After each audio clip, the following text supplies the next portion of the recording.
அதே நேரத்தில் சரவணன் ஜோயின் ரூமில் இருந்தான். ஹே பைத்தியமா நீ, நாளைக்கு எப்படி கான்பரன்ஸ் வைக்கிறது, இப்படி திடீர்னு வைக்க முடியாது என்று கத்தினாள் ஜோய். சரவணன் அவளை ஒரு பார்வை மட்டும்தான் பார்த்தான். அதை உணர்ந்து கொண்ட ஜோய் சற்று நிதானமானாள். சரி, எனக்கு புரியுது, ரத்தினத்துக்கு காயமானதுல நீ ரொம்ப கோபமா இருக்க.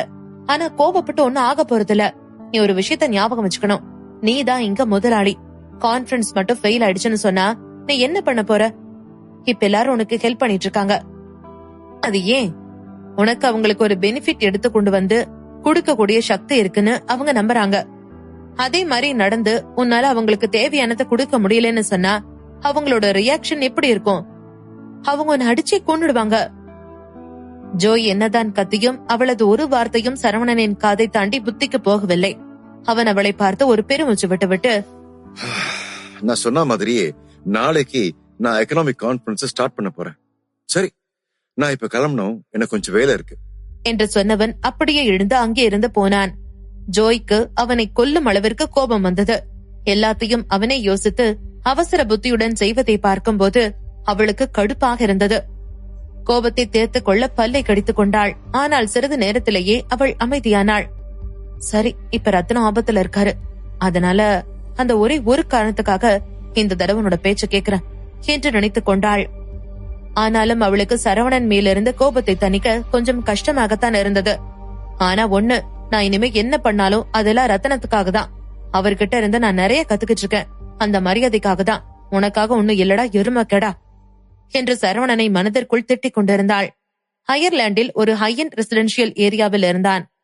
அவனுக்கு முன்னால் இருப்பவர்களை பார்த்து சத்தமாக சிரித்துக் கொண்டிருந்தான். பாத்தீங்க தானே, இவ்வளவுதான் அவங்களோட ஸ்ட்ரென்த். இப்ப எல்லாரும் ஹாஸ்பிடல் ரூம்ல உட்கார்ந்து அழுதுகிட்டு இருப்பானுங்க. உண்மையை சொல்லணும்னா மிஸ்டர் கோல்டன், எனக்கு உங்களோட ஸ்ட்ரென்த் பார்த்து ரொம்ப பொறாமையா இருக்கு. நீங்க பெருசா எதுவும் செய்யல, ஆனா செஞ்சதெல்லாம் சரியான ஆள்கிட்ட போய் உண்மையை சொன்னதுதான். அடுத்தது சரவணன் தான். அவங்களால அண்டர் கிரவுண்ட்ல இருக்க முடியாது அப்படி செஞ்சுட்டான். அது என்னமோ சரிதான், ஆனா சரவணன் இவ்வளவு பெரிய முட்டாளா இருப்பான்னு சொல்லி நான் நினைக்கல. அவன் பெரிய இவங்கிற நினைப்புல தானே மொத்த அண்டர் கிரவுண்டையும் பகச்சிக்க பார்த்தான். அவன்கிட்ட ஒண்ணுமே இல்ல, சும்மா பில்டப் மட்டும்தான். அது மட்டுமா, யாருக்குமே ஆர்வன் ஃபேமிலி எதிர்த்து நிக்க முடியாது, அது முடியவே முடியாத காரியம். ஆனா இவன் அவங்க கிட்டயும் சும்மா இருக்கலையே என ஒவ்வொருத்தராக சரவணனை போட்டு கேலி செய்து கொண்டிருந்தார்கள். அங்கே இருந்த எல்லோர் கண்களிலும் ஆரோன் ஃபேமிலி மிகப்பெரிய ஃபேமிலியாக இருந்தது. யாராலும் அதை அசைக்க முடியாது என்பதுதான் எண்ணம். ஆனால் இந்த நேரத்தில் பிலிப்பின் முகம் கொஞ்சம் டல்லாகத்தான் இருந்தது.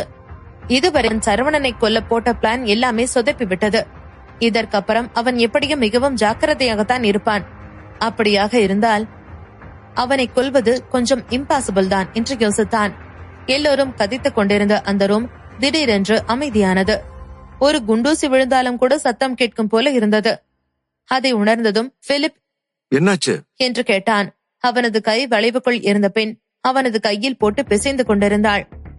பிலிப்புக்கு அவனை சுற்றி அத்தனை பேரும் நின்று கொண்டு அவனை பார்த்து கொண்டிருப்பதை பார்க்கும் போதே பெருமிதமாக இருந்தது. அவனுக்கு இந்த நேரம் அதிகம் பிடித்திருந்தது. எல்லோரும் அவனுக்கு ஒரு மரியாதை கொடுத்து நடந்து கொள்வதும் இன்னும் பெருமையை கொடுத்தது. அப்போது பிலிப்புக்கு அருகே இருந்த ஒருத்தன் அவனிடம், வெளியே ஏதோ தகராறு பண்ணிட்டு இருக்க சத்தம் கேக்குது என்று சொன்னான். அதை கேட்டதும் பிலிப் எதுவுமே யோசிக்காமல் அவனை பளார் என்று அறைந்தான். அதை பார்த்து அங்கே இருந்த மற்ற எல்லோருக்கும் அதன் அர்த்தம் புரிந்தது. என்ன, உனக்கு அறிவில்லையா? இது கோல்டன் ஃபேமிலி வீடு இல்ல, ஆரோன் ஃபேமிலி வீடு. இங்க 1000 பேர் வருவாங்க போவாங்க. ஆனா எவனுக்கும் எந்த ஒரு பிரச்சனையும் பண்ணக்கூடிய தைரியம் இல்ல. அப்படி இருக்கும்போது எவனோ தகராறு பண்ணிட்டு இருக்கான்னு சொல்ற என்று கேட்டான் ஒருத்தன். அதை கேட்டதும் அறை வாங்கியவன், இதுக்கு எதுக்குடா அடிக்கணும், கொஞ்சமாச்சும் புத்தியோட நடந்துக்குங்கடா என்று நினைத்துக் கொண்டான். ஆனால் அதை வெளியே சொன்னால் என்ன நடக்கும் என்று அவனுக்கு நல்லாகவே தெரியும். ஆனால் அங்கிருந்த யாருமே எதிர்பார்க்காமல் ஒரு சம்பவம் நடந்தது. எல்லோரும் அறை வாங்கியவனை திட்டுக் கொண்டிருந்த அதே நேரத்தில் பிலிப் இருந்த ரூம் வாசலில் ஒருத்தன் வந்து நின்றான். வெளியே அதிகமாக மழை வேறு பெய்து கொண்டிருந்தது. இடி மின்னலுக்கு இடையில் அந்த தோற்றத்தை பார்க்கும்போது மிகவும் பயங்கரமாக இருந்தது. பிலிப்புக்கு அதை பார்க்கும்போது, இவ்வளவு நேரம் எல்லாம் நல்லா தானே போயிட்டு இருந்துச்சு, இவன் எவன்டா நடுவுல என்று இருந்தது. பிலிப் ஒரு ஆழ மூச்சை எடுத்துவிட்டு எச்சிலை விழுங்கிக் கொண்டான். பின் வாசலை பார்த்து, யார் அது என்று கேட்டான். பிலிப் அப்படி கேட்டதும் அந்த உருவம் ஒவ்வொரு அடியாக எடுத்து வைத்து அவனுக்கு பக்கத்தில் வந்தது. அந்த ஆள் முகத்தையும் மூடி ஒரு கருப்பு ரெயின் கோட் போட்டிருந்தான். கண்கள் மட்டும் வெளியே தெரிந்து கொண்டிருக்க அதில் கொலை வெறி தெரிந்து கொண்டிருந்தது. பிலிப்பை உற்று பார்த்தவன், நான் உன்னோட உசுர் எடுக்க வந்தவன் என்று அர்ஜுன் தாஸை மிஞ்சும் அளவிற்கு டீப்பான குரலில் சொன்னவன் முகமுடிக்காரன். அதை கேட்டதும் பிலிப் பயத்தை மறைக்க சிரித்தான். நீதாண்டா சாகம் என்று சொன்னான். சொல்லிவிட்டு கொஞ்சமும் காத்து கொண்டிருக்காமல் முகமுடிக்காரனை தாக்க எத்தனித்தான். அதை பார்த்த எல்லோருக்கும் பிலிப்பின் ஸ்கில்லை பார்த்து வியப்பாக இருந்தது. அழைப்பு அடுத்த நொடியில் அதைவிட பல மடங்கு அதிகமானது. பிலிப் முகமுடிக்காரனை தாக்க ஓடினான். ஆனால் எதிரியின் வேகம் அதைவிட அதிகமாக இருந்தது. பிலிப் அவனை அடிக்க முதலில் அவனது உடலை ரத்தம் இருந்து வழிய தொடங்கியிருந்தது. பிலிப்புக்கு கத்தியில் லேசான ஒரு கீறல் விழுந்தது மட்டும்தான் தெரிந்தது. அடுத்த நொடியே கழுத்தை அழுத்தி பிடித்துவிட்டு எதிரில் இருந்தவனை பார்த்தான். அதிர்ச்சியுடனே, யாருடா நீ என்று கேட்டான். பிலிப்புக்கு இந்த உலகத்தில் இன்னும் ஒரு மணியாவது அவன் வாழப்போவதில்லை என்று உறுதியாகிவிட்டது. பிலிப்பின் கடைசி கேள்விக்கு அவனிடமிருந்து பழி வாங்க வந்தவன் என்ற பதில்தான் கிடைத்தது. அதை கேட்டதும் பிலிப் அப்படியே தரையில் விழுந்தான். அங்கிருந்த யாருமே இதுவரைக்கும் ஒரு தனியாள் ஆரான் ஃபேமிலியின் இடத்திற்குள் புகுந்து ஒருத்தனை கொலை செய்ததாக கேள்விப்பட்டதில்லை. ஆனால் இப்போது எல்லாவற்றையும் நேரிலேயே பார்த்ததும் எல்லோரும் பேயறந்தது போல் இருந்தார்கள். அடுத்த நாள் காலையில் பிலிப்பின் மரணம்தான் எல்லா இடத்திலும் செய்தியாக இருந்தது. ஸ்டீஃபனை காலை 8 மணிக்கு எழுப்பிவிட்டாள் மாயா. கண்ணை கசக்கிவிட்டு நேரத்தை பார்த்தான். 8 இருந்த சின்ன முள்ளும் 12 இருந்த பெரிய முள்ளும் அவனை பார்த்து டான்ஸ் ஆடின. அதை பார்த்து ஸ்டீஃபன் கடுப்புடனே மாயாவை பார்த்து, டேய், எதுக்கு இப்ப நீ இவ்ளோ நேரத்தோட எழுப்பி விட்ட என்று கேட்டான். அதை கேட்ட மாயா உடனே, சார் ரொம்ப சாரி, ஆனா ஒரு மோசமான விஷயம் நடந்துருச்சு, அதனால எழுப்ப வேண்டியதா போச்சு என்று சொன்னாள். அதை கேட்டதும் ஸ்டீஃபன் உடனே எழுந்து உட்கார்ந்து கொண்டான். சார், கோல்டன் ஃபேமிலி மொத்தமா வைப் அவுட் ஆயிடுச்சு. மாயா சொன்னதை கேட்டதும் ஸ்டீஃபன் அவளை முறைத்து பார்த்துவிட்டு, அவ்வளவுதானா? சரி தள்ளு, கான்பரன்ஸோட முதல் நாள் போய் சரவணனை ஒம்பிழுக்க வேண்டியிருக்கு என்று சொன்னான். மாயா, எனது மொத்த கால்டன் ஃபேமிலியும் அழிஞ்சிருச்சு, கூடவே அண்டர் கிரவுண்டும் மொத்தமா போயிடுச்சு, செத்தவன் காயப்பட்டவன்னு சொல்லி 1,00,000 பேர் இருக்காங்க, இவர் அவ்வளவுதான் கேக்குறாரு என்று சொல்லி நினைத்தாள். அங்கே விதார்த், என்னது, இது எப்படி சாத்தியமாகும் என்று அதிர்ச்சியுடன் கத்தினார். ஒருவேளை இத பண்ணது சரவணனா இருக்குமோ, ரத்னத்துக்காக பழி வாங்கி இருப்பானோ என்று நடுங்கும் குரலில் கேட்டார் ஜேம்ஸ். இல்ல, அதுக்கு வாய்ப்பில்ல. சரவணனுக்கு எக்கனாமிக் சைட் தான் பலம். பிலிப் இருந்து ஆரோன் ஃபேமிலி வீட்டுக்குள்ள தனியா ஒருத்தன் போயிருக்க மாட்டான். பிலிப் கூட தாமஸ் விட்டுட்டு போன கார்ட்ஸ் எல்லாரும் கூட இருக்காங்க. எப்படியும் 10 பேராவது இருந்திருக்கணும். அப்படின்னு சொன்னா இனிமே சரவணன் ரொம்ப கவனமா இருக்கணும். அவனோட எதிரி ஒன்னும் சாதாரணமானவன் இல்ல, அதுலயும் முக்கியமா அது ஒருத்தன் இல்ல. கான்ஃபரன்ஸ் சரியாக 9 மணிக்கு ஸ்டார்ட் ஆகியது. 8 மணி அளவில் சரவணன் ஜோயின் ரூமிலிருந்து ஓபனிங் ரிஹர்சல் பண்ணி கொண்டிருந்தான். ஆனால் அவனது மனம் முழுக்க வேறு எங்கோதான் இருந்தது. அவனால் கான்சென்ட்ரேஷன் செய்ய முடியவில்லை. ஆரம்பத்திலிருந்து ஆரோன் ஃபேமிலியை தீர்த்து கட்டலாம் என்றுதான் யோசித்துக் கொண்டிருந்தான். அப்போது அங்கே வந்த ஜோய், ஹே, நீ கோல்டன் ஃபேமிலியை தரமட்டமாக்கிட்டியா என்று கேட்டாள். அவளுக்கு செய்தியை பார்த்ததும் அதிர்ச்சியை அடக்க முடியவில்லை.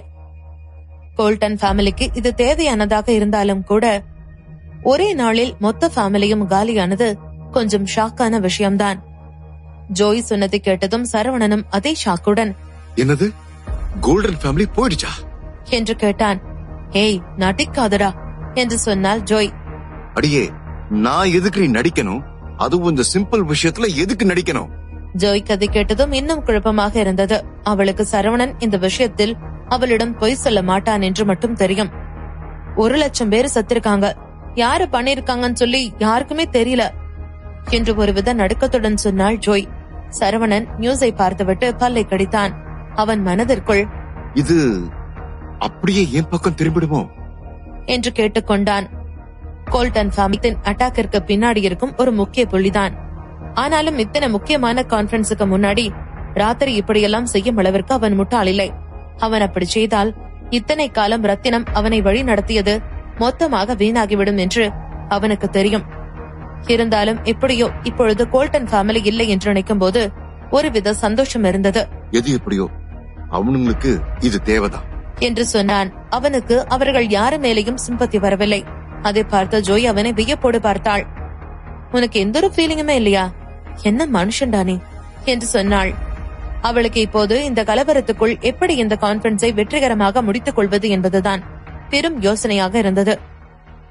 அதே நேரத்தில் இன்னும் ஒரு இடத்தில் எலினா அவளது இயற்கை அழகை இன்னும் மெருகூட்ட மேக்கப் போட்டுக் கொண்டிருந்தாள்.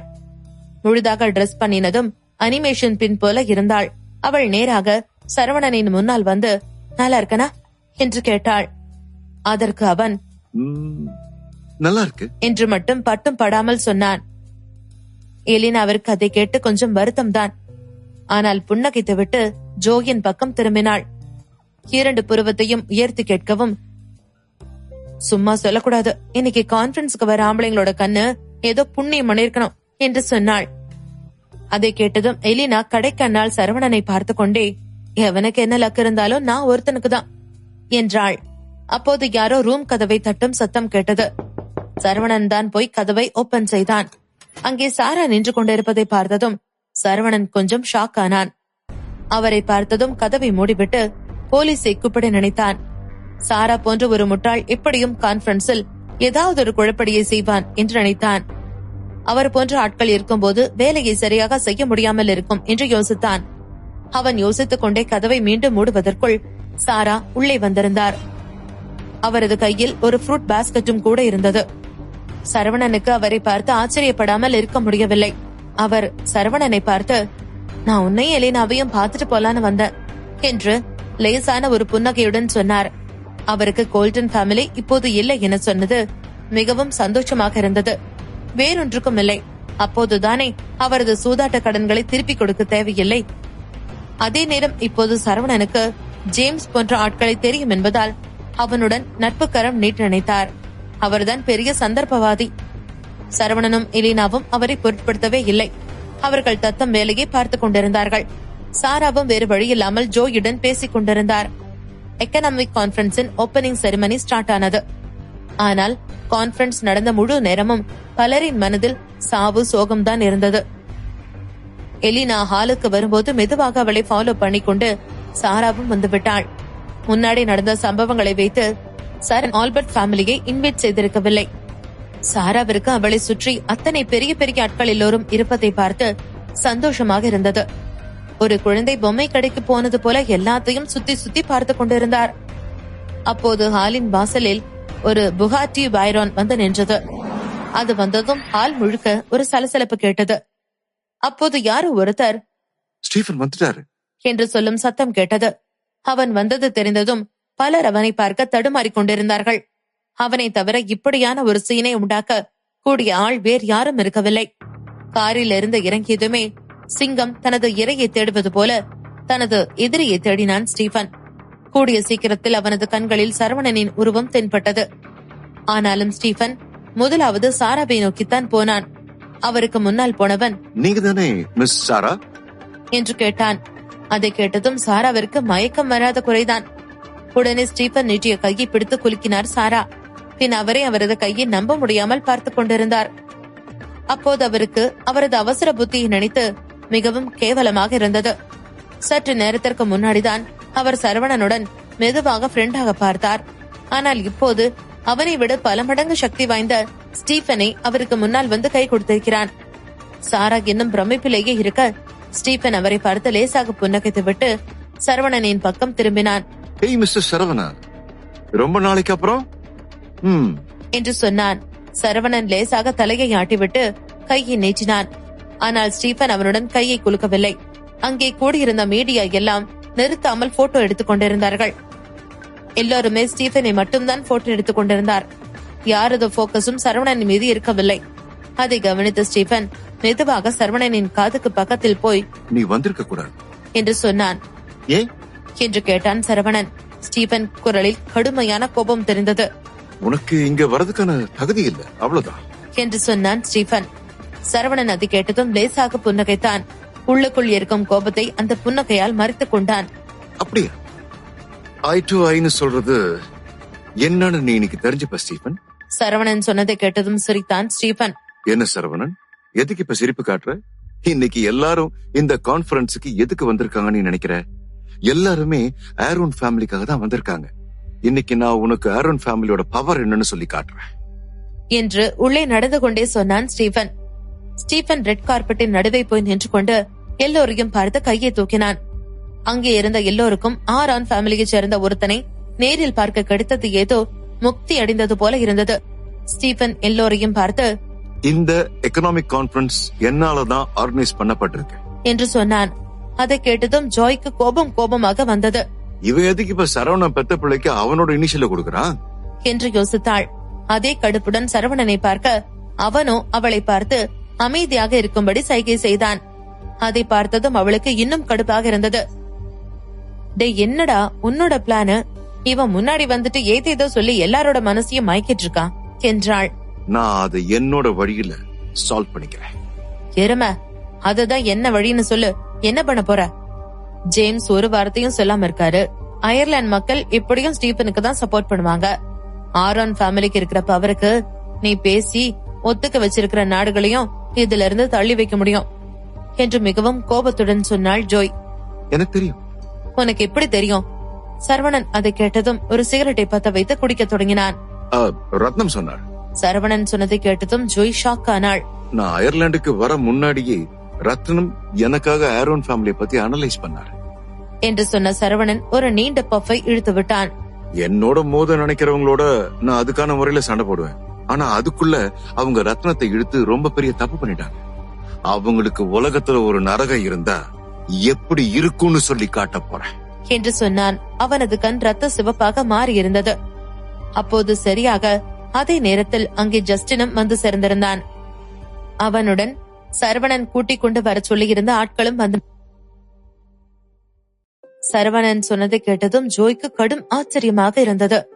எனது ரத்தனம் தான் உண்மை சொன்னதா? அதுவும் இங்க வருவதற்கு முன்னாடியவா என்று யோசித்தாள். ரத்தினம் மிகவும் திறமையானவர் என்று ஜோய்க்கு நன்றாகவே தெரியும். அதில் அவளுக்கு எந்த ஒரு சந்தேகமும் இல்லை. ஒருவர் அவரிடமிருந்து 10ல் ஒரு விஷயத்தை கற்றுக்கொண்டாலும் கூட அவரால் ஒரு பெரிய ஆளாக மாறிவிட முடியும். ஜோய் அதை பற்றியே யோசித்துக் கொண்டிருந்தாள். அவளை சுற்றி என்ன நடக்கிறது என்று அவள் கவனிக்கவில்லை. அவளுக்கு இப்போது எழுந்த ஒரு சந்தேகம், ரத்தினத்திற்கு இவ்ளோ ஸ்கில் இருந்தா எப்படி அவருக்கு அவரை தாக்க வர்றது தெரியாம போச்சு? ஒருவேளை அவர் வேணும்னேதான் அவரை தாக்கட்டும்னு சொல்லி இருந்திருப்பாரோ? அடுத்து எப்படியும் சரவணனை தேடிதான் போவாங்கன்னு சொல்லி தன்னையே பலியாக்க பார்த்திருக்காரா என்பதுதான். அவள் எவ்வளவுதான் யோசித்தாலும் இதெல்லாம் அவ்வளவு ஈஸியான விஷயம் இல்லை என்பது மட்டும் புரிந்தது. ஸ்டீவன் ரெட் கார்பெட்டில் நடந்து போய்க் கொண்டிருந்தான். அங்கே இருந்த எல்லோரும் அவனது பெயரை சொல்லி கூச்சல் போட்டுக் கொண்டிருந்தார்கள். எல்லோருக்கும் ஆரோன் ஃபேமிலி தான் கான்ஃபரன்ஸ்க்கு முக்கிய புள்ளி என தெரிந்ததும் அயர்லாந்தின் செல்வாக்கு இன்னும் கூடும் என்று சந்தோஷப்பட்டுக் கொண்டிருந்தார்கள். எல்லோரும் சந்தோஷத்தில் இருக்க ஜேம்ஸ் மட்டும் பயத்தில் நடுங்கிக் கொண்டிருந்தார். அவருக்கு அவர் எடுத்த முடிவு பிழையோ என்ற எண்ணம் எழுந்திருந்தது. சரவணனால் அயர்லாந்தில் ஒரு நிலையான இடத்தை பிடித்துக் கொள்ள முடியுமாக இருக்கும் என்றுதான் நம்பியது பிழையோ என்று யோசித்தார். இங்கே ஒரு நிலையான இடத்தை பிடிக்கக்கூடிய தகுதி ஒரே ஒரு கூட்டத்துக்குத்தான் இருந்தது. அதுதான் ஆரோன் ஃபேமிலியினர். ஸ்டீபன் ஜேம்ஸை கண்டதும் அவரை நோக்கி போனான். ஜேம்ஸுக்கு ஸ்டீபனுக்கு வணக்கம் சொல்லக்கூட இப்போது மனம் வரவில்லை. ஸ்டீபன் ஏதோ சொல்ல பார்க்கையில் உடனே ஜேம்ஸே அவனை பார்த்து, ஸ்டீபன், இது கொஞ்சம் கூட நல்லா இல்ல என்றார் மெல்லிய குரலில்.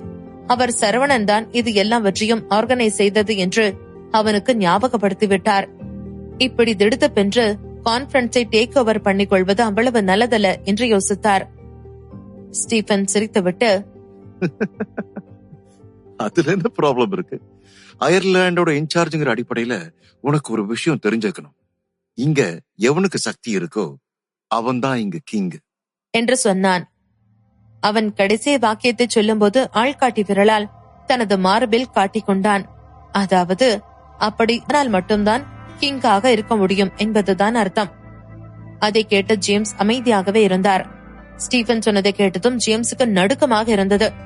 அவருக்கு இப்போது நடந்து கொண்டிருப்பதை பார்க்கும்போது ஏதோ கொஞ்சம் தப்பாகப்பட்டது. அப்போது ஸ்டீபன் எல்லோரையும் பார்த்து, நேற்று ராத்திரி ரொம்ப கொடூரமான ஒரு சம்பவம் நடந்திருக்கு. இது யாருமே எதிர்பார்த்திருக்காத ஒரு சம்பவம்.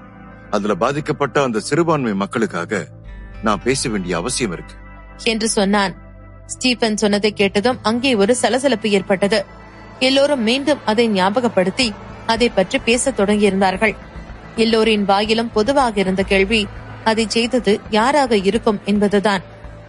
ஸ்டீபனுக்கு எல்லோரும் பேசிக் கொண்டிருப்பதை பார்த்து சந்தோஷமாகத்தான் இருந்தது. அவன் நினைத்ததை சாதித்து விட்டது போல இருந்தது. எல்லோரினது கவனமும் அவன் பக்கம் இருக்கும் நேரத்தில் அவன் கூட்டத்தை பார்த்து, உங்க எல்லாருக்குமே கோல்டன் ஃபேமிலி மாதிரியான ஒரு ஃபேமிலிய ஒரே ராத்திரியில அழிக்கக்கூடிய சக்தி யாருக்கு இருக்குன்னு சொல்லி தெரியும் என்று சொல்லிவிட்டு நிறுத்தினான். மூளையை பாவிக்கும் ஒரு நார்மல் ஆள் அது ஜேம்ஸ் ஆகத்தான் இருக்கும் என்று உடனே சொல்லிவிடுவார்கள். அவருக்கு மட்டும்தான் அதற்கான சக்தி இருந்தது. அது மட்டுமல்லாமல் ஜேம்ஸும் கோல்டன் ஃபேமிலியும் சமீபத்தில் போலீஸ் ஸ்டேஷனில் வைத்து ஒரு மோதலில் ஈடுபட்டதும் எல்லோருக்கும் தெரியும். ஜேம்ஸிடம் கோல்டன் ஃபேமிலியை அழிக்கக்கூடிய சக்தி இருப்பது மட்டுமில்லை, அதற்கான மோட்டிவும் இருந்தது. இப்படித்தான் எல்லோரும் யோசிப்பார்கள். இல்ல, இது உண்மை, இது ஒரு நாடகம், இது சுத்தமான நாடகம் என்று யோசித்தார் ஜேம்ஸ்.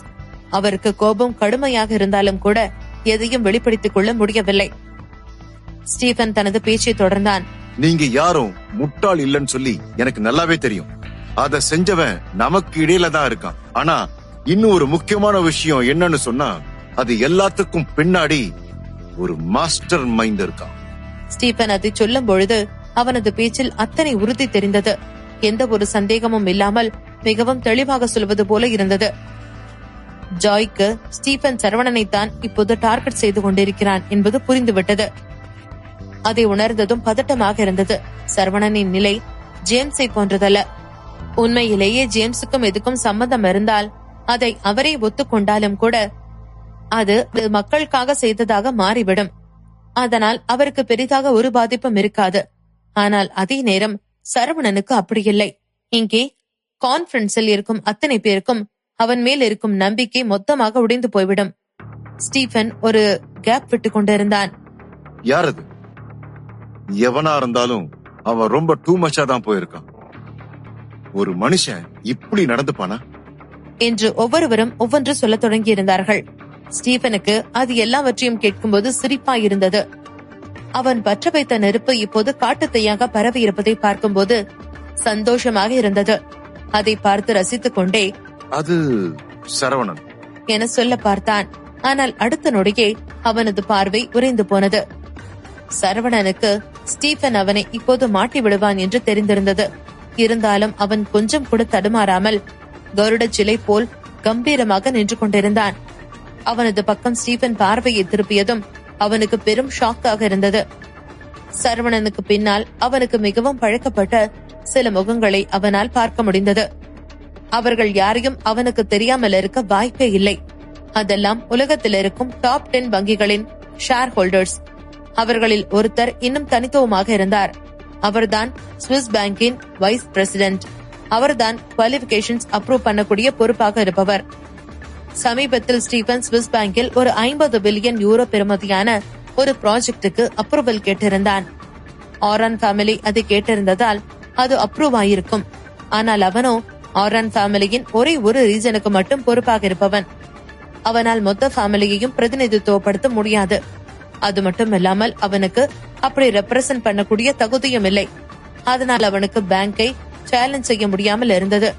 அங்கே வைஸ் பிரசிடென்டை கண்டு ஸ்டீபனுக்கு உள்ளங்கை வியர்த்தது. அவனது இதயமும் வேகமாக துடிக்க ஆரம்பித்தது. ஸ்டீபன் போன முறை ஸ்விஸ் பேங்கின் வைஸ் பிரசிடென்ட் அலெக்ஸை மீட் பண்ணியிருந்த நேரத்தில் அவர் ஒரு விஷயம் சொல்லியிருந்தார். ஆரோன் ஃபேமிலி மெம்பர் என்ற வகையில் அவருக்கு ஆடிட் பண்ண வேற எந்த ஒரு இன்ஃபர்மேஷனும் தேவையில்லை, நேர்மை மட்டும் இருந்தால் போதும் என்று சொல்லியிருந்தார். அலெக்ஸும் ஆரோன் ஃபேமிலியின் மற்ற லீடர்களும் நெருங்கிய ஃப்ரெண்ட்ஸ். ஸ்டீபன் வெறும் பார்டரில் இருக்கும் வாரிசுதான். அலெக்ஸின் ஒப்பீனியன் ஸ்டீபனுக்கு மிகவும் முக்கியமாக இருந்தது. அதே நேரத்தில் அங்கே இருந்த எல்லோரும் அவன் என்ன சொல்ல போகிறான் என்று எதிர்பார்த்து கொண்டிருந்தார்கள். ஸ்டீபன் யார் அது? யாருன்னு சொல்லுங்க, சீக்கிரம், எங்களால் வெயிட் பண்ண முடியாது என்று எல்லோரும் கத்த தொடங்கியிருந்தார்கள். ஸ்டீபன் மீண்டும் சரவணனுக்கு பின்னால் இருப்பவர்களை பார்த்தான். அவன் ஒரு நாள் அவனே இப்படி ஒரு கூட்டத்துக்கு முன்னாடி பயந்து நடுங்கிக் கொண்டிருப்பான் என்று கொஞ்சம் கூட நினைத்திருக்கவில்லை. அப்போது சரவணன் மெதுவாக இருந்த இடத்திலிருந்து ரெட் கார்பெட்டை நோக்கி வந்தான். அவன் நடந்து வரும்பொழுது இப்போது கூடுதல் கெத்து தெரிந்தது. போரை வென்ற ராஜா நடந்து வருவது போல இருந்தது. அதை பார்த்து ஸ்டீபனுக்கு, ஒருவேளை அவங்கள வர வச்சது சரவணனா இருக்குமோ? நான் இப்படி யோசிக்கிறதே எவ்வளவு பெரிய முட்டாள்தனம். நாங்க கூப்பிட்டாலே இதுல ஒருத்தர் கூட வரமாட்டாங்க. ஆனா அவன் கூப்பிட்டு 10 பேர் வந்திருக்காங்களா? ஓ என்று நினைத்துக் கொண்டான். சரவணன் முன்னால் வந்து ஸ்டீபனை பார்த்து, சொல்லுங்க மிஸ்டர் ஸ்டீபன், எல்லாரும் பாத்துக்கிட்டு இருக்காங்க இல்லையா என்றான். அவன் இன்று ஸ்டீபனை சும்மா விடுவதில்லை என்று முடிவோடுதான் வந்திருந்தான். என்னதான் அவனுக்கு பின்னாடி ஆரோன் ஃபேமிலியே இருந்தாலும் கூட அவனால் இன்று தப்பிக்க முடியாது. ஏனென்றால் ஆரோன் ஃபேமிலிக்கே தேவைப்படும் சிலர் இப்போ பக்கம் ரத்தினத்தின் மேல் கை வைத்ததற்கு ஸ்டீபனுக்கு தகுந்த தண்டனை கொடுத்தே ஆக வேண்டும் என்பதில் உறுதியாக இருந்தான். ஸ்டீபனோ, அது வந்து யாருன்னு சொன்னா என்று இழுத்துக் கொண்டிருந்தான். அவன் இப்போது ஒரு பொய்யை சொல்லி வேறு யாராவது ஒருவரை மாட்டிவிட்டால் கண்டிப்பாக அத்தனை பேங்கும் அதை கண்டுபிடித்து அவனை முடக்கி விடுவார்கள். அப்படி நடந்தால் அவனது ஃபேமிலியே அவனை தூக்கி வீசி விடுவார்கள்.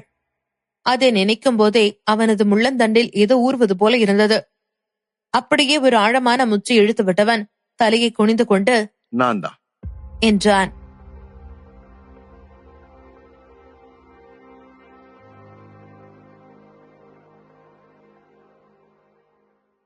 ஸ்டீபன் சொன்னதை கேட்டதும் அங்கே இருந்த எல்லோருக்கும் கடும் ஷாக்காக இருந்தது. சாராவும் கூட சிலை போல நின்றிருந்தார். எல்லோருக்கும் தமது காதின் மேல்தான் சந்தேகம் வந்தது. ஏதோ தப்பாக கேட்டுவிட்டோம் போல என்று நினைத்துக் கொண்டார்கள். யாரையோ வசமாக மாட்ட வைக்கப் போகிறான், நன்றாக சீன் பார்க்கலாம் என எல்லோரும் ரெடியாக இருந்தார்கள். ஆனால் கடைசியில் இப்படி ஒரு பாம்பு போடுவான் என்று யாரும் எதிர்பார்த்திருக்கவில்லை. ஸ்டீபன் அதை சொல்லிவிட்டு ஸ்டேஜிலேயே அப்படியே முட்டியில் தொப்பென்று விழுந்தான். அவனுக்கு இப்போது அவனது இமேஜை பற்றியெல்லாம் கவலைப்பட்டுக் கொண்டிருக்க முடியவில்லை. அவனுக்கு பேங்க் ஆட்களின் எண்ணம் தான் முக்கியமாக இருந்தது. அதிலும் முக்கியமாக அலெக்ஸின் ஒப்பீனியன். கான்பரன்ஸ் ஆரம்பிக்கும் முன்னரே அவன் முட்டி போட்டிருக்கும் சீன் சிலருக்கு கண்ணுக்கு குளிர்ச்சியை கொடுத்தது. ஸ்டீபன் இன்னும் ஒருத்தனுக்கு ஒரு பெரும் பாதாளத்தை தோண்டியிருந்தான். ஆனால் கடைசியில் அவனை அதற்குள் விழுந்து விட்டான். இதை பார்த்து கொண்டிருந்த ஜேம்ஸுக்குமே ஷாக்காகத்தான் இருந்தது. அவர் மெதுவாக சரவணனை பார்த்தார். பின் லேசாக தலையை ஆட்டிவிட்டு பெருமூச்சு விட்டார். அவருக்கு இன்னும் ஷாக்காக இருந்தது என்னவென்றால், சரவணன் அப்போதும் எந்த ஒரு பந்தாவும் இல்லாமல் மிக சாதாரணமாக இருந்தான். இத்தனையும் செய்துவிட்டு எப்படி இப்படி இருக்க முடியும் என்பது அவருக்கு ஆச்சரியம்தான். அதுவும் இத்தனை காலத்தில் அவருக்கே அந்த 10 பேரையும் தெரியாது. சரவணன் மெதுவாக ஸ்டீபனுக்கு முன்னாடி போய் கொண்டு, சொல்ல வேண்டிய எல்லாத்தையும் சொல்லியாச்சா என்று கேட்டான். ஸ்டீபன் சரவணனை நிமிர்ந்து பார்த்தான். அவனது கண்ணில் வெறுப்பு நிறைந்து போயிருந்தது. அவனுக்கு இப்போதும் கூட சரவணன் தான் எல்லாவற்றையும் செய்திருப்பான் என்று நம்ப முடியவில்லை. அவன் அதை அவனது லக் என சொல்லிக் கொண்டான். அவனது நல்ல நேரம் எல்லாம் இப்படி நடக்கிறது என்று சொன்னான். அது மட்டுமல்லாமல் இப்போது ஏசியா ஒரு பெரும் வளர்ச்சியை நோக்கி போய்க் கொண்டிருக்கிறது. அதனால் வேர்ல்டு கிளாஸ் பேங்கில் இருந்து எல்லோரும் ஆசியா பசிபிக் எக்கனாமிக் கான்பரன்ஸுக்கு வருவது ஒன்றும் ஆச்சரியமில்லை என்று சொல்லிக் கொண்டான். எதையாவது சொல்லி அவனது மனதை அவனே சமாதானம் செய்து கொண்டிருந்தான். அவன் சரவணனை பார்த்து, நீ என்ன செய்ய பாக்குற என்று கேட்டான். அதற்கு தோளை குலுக்கிய சரவணன், ஒன்னும் செய்யறதுக்கு இல்ல, ஆனா நீ சொல்ல வேண்டியது ஒன்னு இன்னும் பாக்கி இருக்குன்னு நினைக்கிறேன் என்றான். ஸ்டீபனுக்கு அதை கேட்டதும் இதயம் ஒரு கணம் துடிக்க மறந்தது போல் இருந்தது. அவனுக்கு சரவணன் இப்பவே அதையும் ஞாபகப்படுத்துவான் என எதிர்பார்த்திருக்கவில்லை. அவன் இப்போது கான்பரன்ஸை யார் ஆர்கனைஸ் பண்ணியது என சொல்ல வேண்டியிருந்தது. ஆனால் ஸ்டீபனுக்கு அதை இப்போதே சொல்ல மனம் வரவில்லை.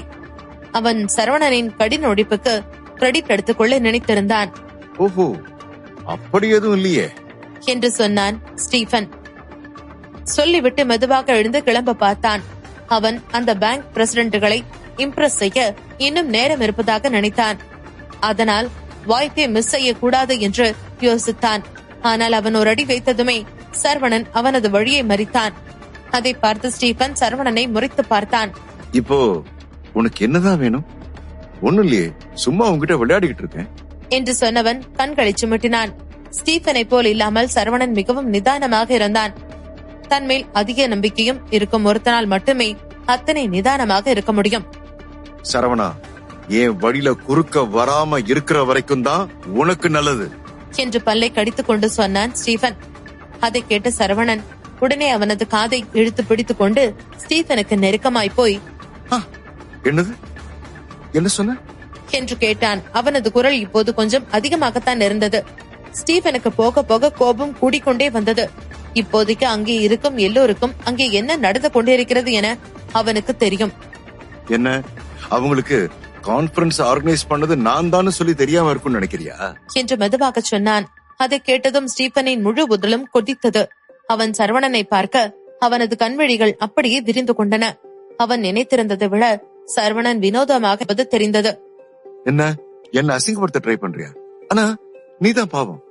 உனக்கு அவங்கள தெரியுமே தவிர அவங்களுக்கு உன்னோட பேர் கூட தெரியாது. நீ தேவையே இல்லாம இன்னைக்கு ஆரோன் ஃபேமிலியோட பாதையில வந்துட்ட. நாளைக்கு நீ ரொம்ப வருத்தப்பட போற என்று சொன்னான்.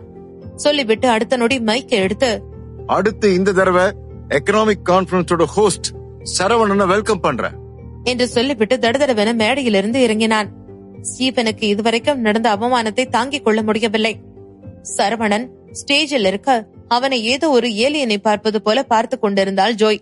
அவளுக்கு நடப்பது எதையுமே நம்ப முடியவில்லை. ஒரு பெருமூச்சு விட்ட ஜோய், ரத்னம், நீங்க இவ்வளவு பெரிய ஜீனியஸ். இங்க வர்றதுக்கு முன்னாடியே உங்களுக்கு ஸ்டீபனோட வீக் பாயிண்ட் தெரிஞ்சிருக்கு என்று வியந்தாள். மேடைக்கு கீழே இருந்த எல்லோரும் சரவணன் தான் ஹோஸ்ட் என்று சொன்னதும் ஒருவருக்கு ஒருவர் கிசுகிசுக்க தொடங்கி இருந்தார்கள். அவர்களுக்கு அவனை நம்ப முடியவில்லை. ஸ்டீபனுக்கு அவமானமாக இருந்தாலும் கூட அவன் நேராக பேங்க் பிரசிடென்ட் எல்லோரும் இருக்கும் இடத்திற்கு போனான். உங்க எல்லாரையும் நேர்ல வர வச்சதுக்கு சாரி என்று சொன்னான். அவன் முதலில் ஸ்விஸ் வைஸ் பிரசிடென்டின் முன்னாடிதான் போனான். அவரிடம் கை குலுக்க நினைத்து கையை நீட்டினான். ஆனால் நாழிகள் கடந்தும் அவனது கை காற்றில் தான் மிதந்து கொண்டிருந்தது. அது மட்டுமில்லாமல் அவர் ஸ்டீபனை நிமிர்ந்து கூட பார்க்கவில்லை. அவரது கண் ஸ்டேஜையே பார்த்தபடி இருந்தது. மிஸ்டர் அலெக்ஸ், ஈவென்ட் ஸ்டார்ட் ஆக போது, நாம இன்னும் கொஞ்சம் முன்னாடி போய் நின்னு பாப்போமா என்று கேட்டான். அவனது கண்ணில் அத்தனை சின்சியாரிட்டி தெரிந்தது. ஆனால் அது எதுக்குமே இப்போது வேலை இல்லாமல் போய்விட்டது. அலெக்ஸின் பார்வை அவன் மேல் தவறியும் விழவில்லை. அதெல்லாம் அவனுக்கு சரவணன் மேல் கோபமாக மாறியது. கான்பரன்ஸுக்கு ஏராளமான கம்பெனிகளில் இருந்தெல்லாம் ஆட்கள் வந்திருந்தார்கள். அதில் அடுத்தடுத்த ப்ராஜெக்டுகள், அதில் யார் யாருக்கு எந்த மாதிரியான லாபம் கிடைக்கும் என சில டிஸ்கஷனை எல்லாம் போனது. சரவணன் இவ்வாண்டை அனுபவிக்க முன்னர் சாராவை வெளியே அனுப்பியிருந்தான். அதில் அவருக்கு கடும் கோபம் இருந்தது. வெளியே போனதும் அவனை திட்டி தீர்த்து கொண்டே இருந்தார். எதுவும் செய்ய முடியாது என தெரிந்ததும் அமைதியாக வீட்டிற்கு போனார். கான்பரன்ஸ் மிகவும் நல்லபடியாக போய்கொண்டிருந்தது. அது ஆரம்பித்த கொஞ்ச நேரத்திலேயே எலினா எல்லோரின் பார்வைக்கும் அவள் பக்கம் இழுத்திருந்தாள்.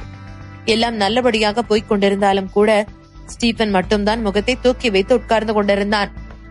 பேங்க் பிரசிடென்ட்கள் மட்டும் வந்திருக்காவிட்டால் அவன் அங்கே பெரிய பிரச்சனை பண்ணியிருப்பான். இப்போதும் எல்லாரும் போகட்டுமே, உனக்கு இருக்கு பாரு என்றுதான் இருந்தான். அதிலும் அவன் அலெக்ஸிடம் பேச எவ்வளவோ ட்ரை செய்தான். ஆனால் அவர் இவனுக்கு முகம் கொடுக்கவே இல்லை. சரவணனுக்கு மட்டும் சிரித்து சிரித்து பேசிக் கொண்டிருந்தார். அவனுக்கு அதை பார்க்கும்போது அப்படியே சாக வேண்டும் போல இருந்தது.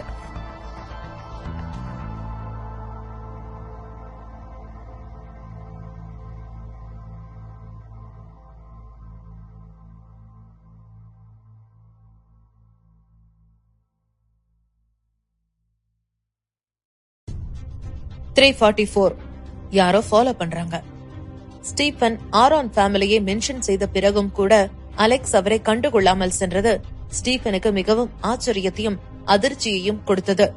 அதைவிட பெரிய அதிர்ச்சி அலெக்ஸ் அவரிடமிருந்து நகர்ந்து சரவணன் அருகில் சென்று அவனிடம் மிகவும் பவ்யமாக பேசியதுதான். ஹலோ மிஸ்டர் சரவணன் என்று சொன்னார். தான் அழைத்ததற்கு வராமல் போனதை விட சரவணனுக்கு அவர் அவ்வளவு மதிப்பு கொடுத்தது ஸ்டீபனால் ஏற்றுக்கொள்ளவே முடியவில்லை. அங்கு என்ன நடக்கிறது என்று எதுவும் புரியாமல் ஸ்டீபன் அலெக்ஸையும் சரவணனையும் பார்த்து கொண்டு நின்றான். அலெக்ஸை பார்த்ததும் சரவணன் சிரித்துக் கொண்டே பேசினான். ஹலோ மிஸ்டர் அலெக்ஸ் என்று சொன்னான். உடனே Alex, mister Saravanan, if you don't mind, can we have dinner tonight என்று கேட்டார். ஆஃப் கோர்ஸ், உங்கள மாதிரி ஒரு ஃப்ரெண்ட் ஆஃபர் பண்ணும்போது நான் எப்படி வேண்டாம்னு மறக்க முடியும் என்று சொன்னான். அதை கேட்ட அலெக்ஸ் சிரித்துக் கொண்டு சரவணனின் ஷோல்டரில் கை போட்டு பேசினார். Mister Saravanan, you are very nice person என்று சொல்லி அவனிடம் சிரித்து பேச பதிலுக்கு சரவணனும் அவருடன் சிரித்து பேசினான். இருவரும் அவ்வளவு க்ளோஸாக பேசுவதை பார்த்த ஸ்டீபனுக்கு வயிறு எரிந்தது. அங்கு நடப்பதை ஸ்டீபனால் நம்பவே முடியவில்லை. அலெக்ஸ் இதுவரைக்கும் யாரிடமும் இவ்வளவு பொலைட்டாக சிரித்து பேசியதே கிடையாது. அவ்வளவு ஏன் ஆரோன் ஃபேமிலியிடம் கூட அவர் இவ்வளவு ரெஸ்பெக்டாக நடந்து கொண்டதில்லை. அப்படி இருக்கும் பொழுது சரவணனுக்கு ஏன் இவ்வளவு மதிப்பு கொடுக்கிறார் என்று எதுவும் புரியாமல் நின்றார். இருவரும் ஒருவருக்கொருவர் ஏதேதோ பேசி சிரித்துவிட்டு பின்பு இருவரும் அங்கிருந்து ரெஸ்டாரண்டிற்கு கிளம்பினார்கள். எலினா தனது வேலைகளை எல்லாம் முடித்துவிட்டு வரும் வரை சாரா எலினாவிற்காக காத்துக் கொண்டிருந்தார். அவளை பார்த்ததும் வேகமாக ஓடி சென்ற சாரா அவளது கையை அன்பாக பிடித்துக் கொண்டார். இன்னைக்கு நீ ரொம்ப நல்ல காரியம் பண்ண. இன்னைக்குதான் நீ என்னோட பொண்ணுன்னு ப்ரூவ் பண்ணிருக்க. உன்னை நினைக்கும் போது எனக்கு ரொம்ப ஹாப்பியா இருக்கு. உன்னாலதான் இன்னைக்கு நம்ம ஆல்பர்ட் ஃபேமிலியோட கௌரவம் திரும்ப கிடைச்சிருக்கு என்று அவளை புகழ்ந்து கொண்டு வந்தார். தனது தாய் தன்னிடம் பேசும் எந்த ஒரு வார்த்தையும் எலினாவை சந்தோஷப்படுத்தவில்லை. ஏனென்றால் இன்று முழுவதும் அவள் மிகவும் கஷ்டப்பட்டிருந்தாள். எக்கனாமிக் கான்ஃபரன்ஸ் பிராண்ட் அம்பாசிடராக இருப்பது கஷ்டமாக இருந்தது. அன்று முழுவதும் அவள் மிகவும் சஃபராக இருந்தாள். அதுவும் கொளுத்தும் வெயிலில் தண்ணீர் கூட குடிக்காமல் 12 மணி நேரம் அப்படியே இருந்தது அவளுக்கு மிகவும் கொடுமையாக இருந்தது. ஆனால் இதையெல்லாம் அறியாத அவளது தாய் சாரா எலினா ஃபேமஸ் ஆனதை பற்றி மட்டும் பேசிக் கொண்டு வந்தார். எக்கனாமிக் கான்ஃபரன்ஸில் பார்ட்டிசிபேட்ஸ் பண்ணினதுக்கு பிறகு எலினா மிகவும் ஃபேமஸ் ஆனாள். அயர்லாந்தில் மட்டும் இல்லாமல் வெளிநாடுகளிலும் அவள் பிரபலமானாள். பெரிய பெரிய பணக்காரர்கள் கூட அவளை பார்க்க வேண்டும் என்று நினைத்தார்கள். இது எதுவும் எலினாவிற்கு பெரிதாக தெரியவில்லை. சற்று நேரம் ஓய்வெடுத்தால் போதும் என்று போலிருக்க எலினா எதுவும் சொல் அவளது முகத்தில் இருக்கும் டயர்ட்னஸை கூட சாரா உணராமல் இருந்தார். பின்பு, உனக்கு பசிக்குதா? உன்னை ஏதாவது பெரிய ஹோட்டலுக்கு கூட்டிட்டு போகவா என்று கேட்டார். அவர் அப்படி கேட்டதும் எலினாவிற்கு கோபம் வந்தது. ஏனெனில் அதற்கு காரணம் எலினாவின் பசி இல்லை. ஏதாவது பெரிய ஹோட்டலுக்கு போனால் அங்கு பெரிய பணக்காரர்கள் வருவார்கள். எலினா மூலம் சாராவும் ஃபேமஸ் ஆகிவிடலாம் என்று நினைத்தார். எலினா எதுவும் சொல்லாமல் அமைதியாக வரவும் சாரா கேட்டார், என்ன எலினா, உன்கிட்ட கேட்டுக்கிட்டே இருக்கேன், உன் காதுல கேட்கலையா? ஏதாவது ஹோட்டலுக்கு போலாமா என்று மறுபடியும் சாரா கேட்டார். அம்மா பிளீஸ், எனக்கு ரொம்ப டயர்டா இருக்கு.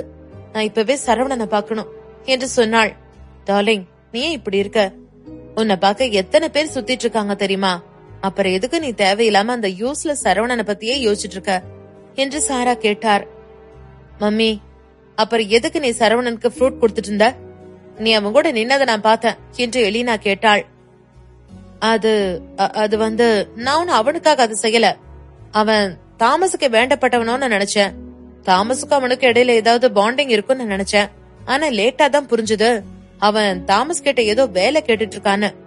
ஆனா தாமஸ் அவனை மதிக்கவே இல்ல. அவன்லாம் யாரு மதிப்பா? நீ வேணா பாரு, அந்த கான்பரன்ஸ்ல அவன் ஒரு ஓரமா தான் நிப்பான். அவன ஒரு மனுஷனா கூட யாரும் மதிச்சிருக்க மாட்டாங்க என்று சொல்லி சிரித்தார். எலினாவிற்கு அது இன்னும் கோபத்தை ஏற்படுத்தியது. உடனே, மாம், எனக்கு தலை வலிக்குது, கொஞ்சம் அமைதியா இருங்க என்று சொன்னாள். எலினா சந்தோஷத்துல தலகாலே புரிய மாட்டேங்குது. இப்ப என்னோட பொண்ணு எவ்வளவு ஃபேமஸ் ஆயிட்டா தெரியுமா? அவ்வளவு ஏன், திபே நாட்டில் உள்ளவங்க கூட உன்னை பாக்கணும்னு ரொம்ப ஆசைப்படுறாங்களாம். எனக்கு என்னமோ அந்த பிரின்ஸுக்கு உன்னை ரொம்ப பிடிக்கும்னு நினைக்கிறேன். பிரின்ஸ் மட்டும் இல்ல, அந்த நாட்டில் உள்ள எல்லா பசங்களும் ரொம்ப ஹேண்ட்ஸமா இருப்பாங்களாம் என்று சொல்லி சிரித்தார். அலெக்ஸும் சரவணனும் டின்னர் சாப்பிட்டுக் கொண்டிருந்தார்கள். அவர்களுடன் ஜாயும் சேர்த்து மொத்தம் 12 பேர் இருந்தார்கள். ஜாய் டின்னர் சாப்பிட்டுக் கொண்டே அங்கிருக்கும் மற்ற 10 பேரையும் இன்வெஸ்டிகேட் செய்து கொண்டிருந்தாள். அவர்களது இன்ஃப்ளூயன்ஸ் மிகவும் பெரியதாக இருந்தது. அவள் எவ்வளவு முயற்சி செய்தும் அந்த 10 பேரை பற்றி எந்த ஒரு இன்ஃபர்மேஷனையும் கலெக்ட் செய்ய முடியாததால் இவர்களது பேக்ரவுண்ட் தான் என்ன என்று யோசித்துக் கொண்டிருந்தாள். பின்பு சரவணன் எதை பற்றியும் யோசிக்காமல் அமைதியாக சாப்பாட்டில் மட்டும் கவனம் செலுத்தி வந்தான். அங்கிருந்த அனைவரும் அவனிடம் ஏதேதோ பேசிக் கொண்டிருக்க அவர்களிடம் அவன் எந்த ஒரு நாட்டமும் காட்டாமல் இருந்தான். அதை பார்த்ததும் ஜாய் அவனை மெதுவாக இடித்தாள். உனக்கு என்ன பைத்தியமா பிடிச்சு போச்சு? இங்க நீ என்ன சாப்பிடறதுக்காகவா வந்த என்று கேட்டாள். உடனே சரவணன், என்னாச்சு மிஸ் திம்சுகட்டைக்கு? ரொம்ப டென்ஷனா இருக்கிற மாதிரி இருக்கு என்று கேட்டான். டென்ஷனா இருக்கேனாவா? அவங்க கிட்ட நீயும் சேர்ந்து பேசி அவங்கள பத்தி இன்ஃபர்மேஷன் எப்படியாவது கலெக்ட் பண்ணுவேன்னு பார்த்தா நீ அமைதியா உட்காந்து சாப்பிட்டு இருக்க என்று கேட்டாள். அவங்க கிட்ட என்ன பேச சொல்ற? அவங்களுக்கு எனக்கு என்ன பிசினஸ் இருக்கு என்று சொன்னான். உனக்கு ஞாபகம் இல்லையா, கொஞ்ச நேரத்துக்கு முன்னால நடந்த கான்பரன்ஸ்ல அந்த ஸ்டீஃபன் இவங்களை பார்த்து எப்படி பயந்து போனான்னு. இவங்களை நீ பழகி வச்சிட்டேனா உனக்கு ஃபியூச்சர்ல யூஸ் ஆகும் என்று சொன்னாள். திம்சுக்கட்ட அதெல்லாம் நான் பாத்துக்கிறேன், நீ இப்ப அமைதியா சாப்பிடு என்று சொல்லிவிட்டு சரவணன் சாப்பிட ஆரம்பித்தான். பின்பு அவனுக்கு மிக அருகில் சென்றவள் பேச ஆரம்பித்தாள். சரி, எனக்கு ஒரு உண்மை மட்டும் சொல்லு. அந்த கால்டன் ஃபேமிலியோட படுகொலைக்கு பின்னால் இருக்கிறது யாரு என்று கேட்டாள். உடனே சரவணன், இன்னுமா உன்னால கண்டுபிடிக்க முடியல? எல்லாம் நமக்கு தெரிஞ்சவங்க தான் என்று சிரித்துக் கொண்டே சொன்னான். எனக்கு தெரியும், நிச்சயமா இது உன்னோட அப்பாவா தான் இருக்கணும். அவரை விட வேற யாருக்கு இவ்வளவு கட்ஸ் இருக்க போது? ரத்தனத்தை வச்சு அவர்தான் இதெல்லாம் பண்ணிருப்பாரு. ரத்தனம் உங்க அப்பாவுக்கு ரொம்ப விசுவாசமானவரு, அவருக்காக எதுனாலும் பண்ணுவாரு என்று சொன்னாள். உடனே சரவணன், முதல்ல நானும் என்னோட அப்பான்னு தான் நினைச்சேன். ஆனா அவருக்கு போன் பண்ணி கேட்ட போதுதான் தெரிஞ்சது, அவர் அவங்கள அட்டாக் பண்ண போகும்போதே அவங்க எல்லாரும் இறந்துதான் இருந்தாங்களாம். இதுக்கும் என்னோட அப்பாவுக்கும் எந்த சம்பந்தமும் இல்ல என்று சொன்னான். உங்க அப்பாவுக்கு இதுக்கும் எந்த சம்பந்தம் இல்லையா? அப்படின்னா இதை யார் பண்ணிருப்பா என்று ஜாய் அதிர்ச்சியாக கேட்டாள். சரவணனின் மனதிற்குள் அதற்கான விடை தெரிந்தாலும் அப்போதைக்கு யாரிடமும் சொல்லாமல் தெரியல என்பது போல் தலையை அசைத்தான். டின்னர் முடிந்து அனைவரும் கிளம்பிவிட சரவணனும் ஜாயும் ஜஸ்டினுக்காக காத்துக் கொண்டிருந்தார்கள். அப்போது கிளம்பலாமா என்று சொல்லிக்கொண்டே ஜஸ்டின் அங்கே வந்து நின்றான். அவர்கள் இருவரையும் கூட்டிச் சென்று காரில் உட்கார வைத்துவிட்டு பின்பு சரவணனிடம் ஒரு சிசிடிவி புட்டேஜ் ஃபைலை கொடுத்தார். இது என்ன என்று கேட்டான் சரவணன். நீங்களே பாருங்க என்று ஜஸ்டின் சொன்னார். உடனே சரவணன் அந்த புட்டேஜை பார்க்க அதில் ரத்தினம் ஹாஸ்பிட்டலில் இருக்கும் பொழுது அவரது அறையை திறந்து கொண்டு யாரோ ஒரு பெண் உள்ளே சென்றாள். அவளை பார்த்த ஜாய், சரவணா, இவ யாரு? ஒருவேளை இவதான் அந்த படுகொலைக்கு காரணமானவளா? கால்டன் ஃபேமிலியில இருக்கிற 1,00,000 பேரையும் இவதான் கொண்டிருப்பாளா என்று கேட்டாள். உடனே சரவணன், லாஜிக்கா இருக்கான்னு யோசி. திடீர்னு உனக்கு முன்னாடி நிக்கிற எதிரி பலமானவனா தெரிஞ்சான்றதுக்காக உன்னோட பலத்தை நீ மறந்துடாத என்று சொன்னான். சரவணன் சொன்னதுக்கு பிறகுதான் ஜாய் கடந்த சில நாட்களாகவே அவள் எவ்வளவு பிரஷாக இருக்கிறாள் என்பதை உணர்ந்தாள். பின்பு சற்று நேரம் அமைதியாக தனது கண்களை மூடிக்கொண்டு தன்னை தானே சமாதானப்படுத்திவிட்டு கண்களை திறந்து பார்க்க அங்கு அவர்கள் சென்று கொண்டிருந்த காருக்கு பின்னால் ஏதோ ஒரு கார் வந்து கொண்டிருந்தது. நம்மளை யாரோ ஃபாலோ பண்றாங்க என்று சொன்னாள். ஜாய் சொன்னதும் ஜஸ்டினும் சரவணனும் திரும்பி பார்க்க உண்மையிலேயே அவர்களை ஒரு கார் ஃபாலோ செய்து கொண்டிருந்தது. 3:45. யார் இந்த மாயா? ஜாய் கார் கண்ணாடி வழியாக பார்க்க அவர்களது காரை பின்னாடி ஒரு கார் ஃபாலோ செய்து கொண்டு வந்தது. அதை பார்த்தவள் சரவணனிடம் சொன்னாள். உடனே சரவணன், ஜஸ்டின், காரை நிப்பாட்டுங்க, யார் நம்மள ஃபாலோ பண்றாங்கன்னு பார்க்கலாம் என்று சொன்னான். உடனே ஜஸ்டினும் காரை நிறுத்த சரவணன் தனது கோட்டையை மாட்டிக்கொண்டு காரில் இருந்து கீழே இறங்கினான். அப்பொழுது அவனுக்கு பின்னால் வந்த காரும் நின்றது. அதிலிருந்து ஒரு பெண் இறங்கி வந்தாள். அவள் வேறு யாரும் இல்லை, ஸ்டீபனின் அசிஸ்டன்ட் மாயாதான். அவளை பார்த்ததும் சரவணன் தனது ஒற்றை புருவத்தை தூக்கி, நீ எங்க இங்க என்பது போல பார்த்தான். நான் மிஸ்டர் ரத்தினத்தோட ஸ்டூடெண்ட் என்று அவள் சொன்னாள். ரத்தினம் இளமையாக இருக்கும் பொழுது லெஜெண்டாக இருந்ததாகவும் அவருக்கு ஒரு சில மாணவர்கள் இருந்ததாகவும் அவருக்கு அவர் நிறைய விஷயங்கள் கற்றுக் கொடுத்திருக்கிறார் என்பதையும் சரவணன் ஒருமுறை கேள்விப்பட்டிருக்கிறான். ஒருவேளை அவர்களில் ஒருத்தியாகத்தான் இவள் இருக்க வேண்டும் என்று சரவணன் அவளை பார்த்தான். பின்பு அந்த பெண், மிஸ்டர் சரவணன், நான் உங்ககிட்ட கொஞ்சம் தனியா பேசணும் என்று மயக்கும் குரலில் சொன்னாள். அவள் பேசிய தோரணையிலேயே அவள் சரவணனை வளைக்க பார்க்கிறாள் என்பது நன்றாக தெரிந்தது. அவள் அணிந்திருந்த உடையை பார்க்கையில் ஒரு மாடலிங் கேர்ள் போல இருந்தாள். அவளை பார்த்த உடனே ஜஸ்டினுக்கு ஏதோ தவறு நடக்கப் போகிறது என்று புரிந்தது. பின்பு வேகமாக ஜஸ்டின் அவளை தாக்குவதற்காக வந்தான். உடனே சரவணன் தனது கையை உயர்த்தினான். பின்பு, ஜஸ்டின், கொஞ்சம் அமைதியா இருங்க, அவங்க என் கூட பேசணும்னு தான் சொல்றாங்க, நான் பாத்துக்கிறேன் என்று சொன்னவன் மாயாவை பார்த்தான். பின்பு, சொல்லுங்க, நாம 2 பேரும் இப்ப எங்க போலாம் என்று கேட்டான். மறுபடியும் அவள் சரவணனை பார்த்து ஒரு மாதிரி வழிந்து கொண்டு பேசினாள். நீங்களும் அவசரத்துல இருக்கீங்க, நானும் அவசரத்துல இருக்கேன், அதனால ரொம்ப தூரம் எல்லாம் போக வேணாம், பக்கத்துல இருக்கிற ஏதாவது ஒரு காஃபி ஷாப்புக்கு போகலாம் என்று சொன்னாள். ஓகே என்று சரவணன் சொல்ல இருவரும் அருகில் இருந்த ஒரு காஃபி ஷாப்பிற்கு சென்றார்கள். அவர்கள் இருவரும் போவதை ஜாய் பார்த்து கொண்டிருந்தாள். பின்பு, மிஸ்டர் ஜஸ்டின், இவ ஸ்டீஃபனோட ஆளு, ஆனா ரத்தினத்தோட ஸ்டூடெண்ட்னு சொல்றா. இவ நடந்துக்கிற முறைய பார்த்தா ஒரு மாதிரியா இருக்கு. இவ இப்ப நம்மளுக்கு எதிரியா இல்ல ஃப்ரெண்டா என்று கேட்டாள். மிஸ் ஜாய், எனக்கும் அதான் குழப்பமா இருக்கு, பொறுத்திருந்து பாப்போம் என்று சொல்லிவிட்டு சரவணனை பார்த்து கொண்டு நின்றான். அருகில் இருந்த காபி ஷாப்பிற்கு சென்ற சரவணனும் அந்த பெண்ணும் எதிரெதிரே உட்கார்ந்திருந்தார்கள். அந்த பெண் அங்கிருந்த பேரரை அழைத்தாள். பின்பு 2 கப் காஃபி என்று ஆர்டர் கொடுத்தாள். உடனே சரவணன், ஏற்கனவே சொன்ன மாதிரி நம்ம 2 பேரும் பிஸியா இருக்கும்ல, எதுக்கு தேவையில்லாம அவங்க காஃபி கொண்டு வர வரைக்கும் டைம் வேஸ்ட் பண்ணணும்? சொல்லுங்க, என்கிட்ட நீங்க என்ன பேசணும் என்று கேட்டான். ஓகே என்று சொல்லிவிட்டு சரவணனிடம் எக்கனாமிக் கான்பரன்ஸில் இருந்து கோபமாக வெளியேறிய ஸ்டீபன் நேராக அவனது வீட்டிற்கு சென்றான். உள்ளே சென்றவன் அவனுக்கு அருகில் இருந்த குப்பை தொட்டியை ஓங்கி மிதிக்க அந்த குப்பை தொட்டி மேலே போய் சட்டென்று விழுந்தது. அது விழுந்த வேகத்தில் அதிலிருந்த குப்பைகள் அனைத்தும் அங்கு அவனுக்காக சாப்பாடு வைக்கப்பட்டிருந்த மேஜையில் விழுந்தது. அதை பார்த்த பட்லர் வேகமாக ஓடி வந்தார். பின்பு அவனது முகத்தில் இருந்த கோபத்தை பார்த்துவிட்டு எதுவும் பேசாமல் பயத்தில் அமைதியாகிவிட்டார். உடனே ஸ்டீபன், என்னோட அசிஸ்டன்ட் எங்க போனா என்று கேட்டான். பாஸ், அவங்களுக்கு முக்கியமான ஏதோ ஒரு வேலை இருக்கு, அதனால வெளியில போயிட்டு வரேன்னு சொல்லிட்டு தான் போனாங்க. என்ன முக்கியமான வேலை இருக்கா? அவளுக்கு என்ன பெரிய முக்கியமான வேலை இருக்க போது? கண்டிப்பா அவ அந்த ரத்னத்தை பார்க்க தான் போயிருப்பான். பாரமவுண்ட் யூனியன்ல இருந்து வந்ததுனால அவ பெரிய இவன் நினைச்சிட்டு இருக்கா. பாரமவுண்ட் யூனியன் ஆரோன் ஃபேமிலியோட கவுன்சிலரா இருக்கிறதுக்கு காரணமே நான் தான். நான் இல்லன்னா அந்த யூனியன்ல இருக்கிற எல்லாரும் இந்நேரம் செத்து இருப்பாங்க. அவ மட்டும் எனக்கு அகெயின்ஸ்டா ஏதாவது சதி பண்றான்னு தெரிஞ்சது, அப்பவே அவளோட உயிரை எடுத்துருவேன் என்று சொன்னான்.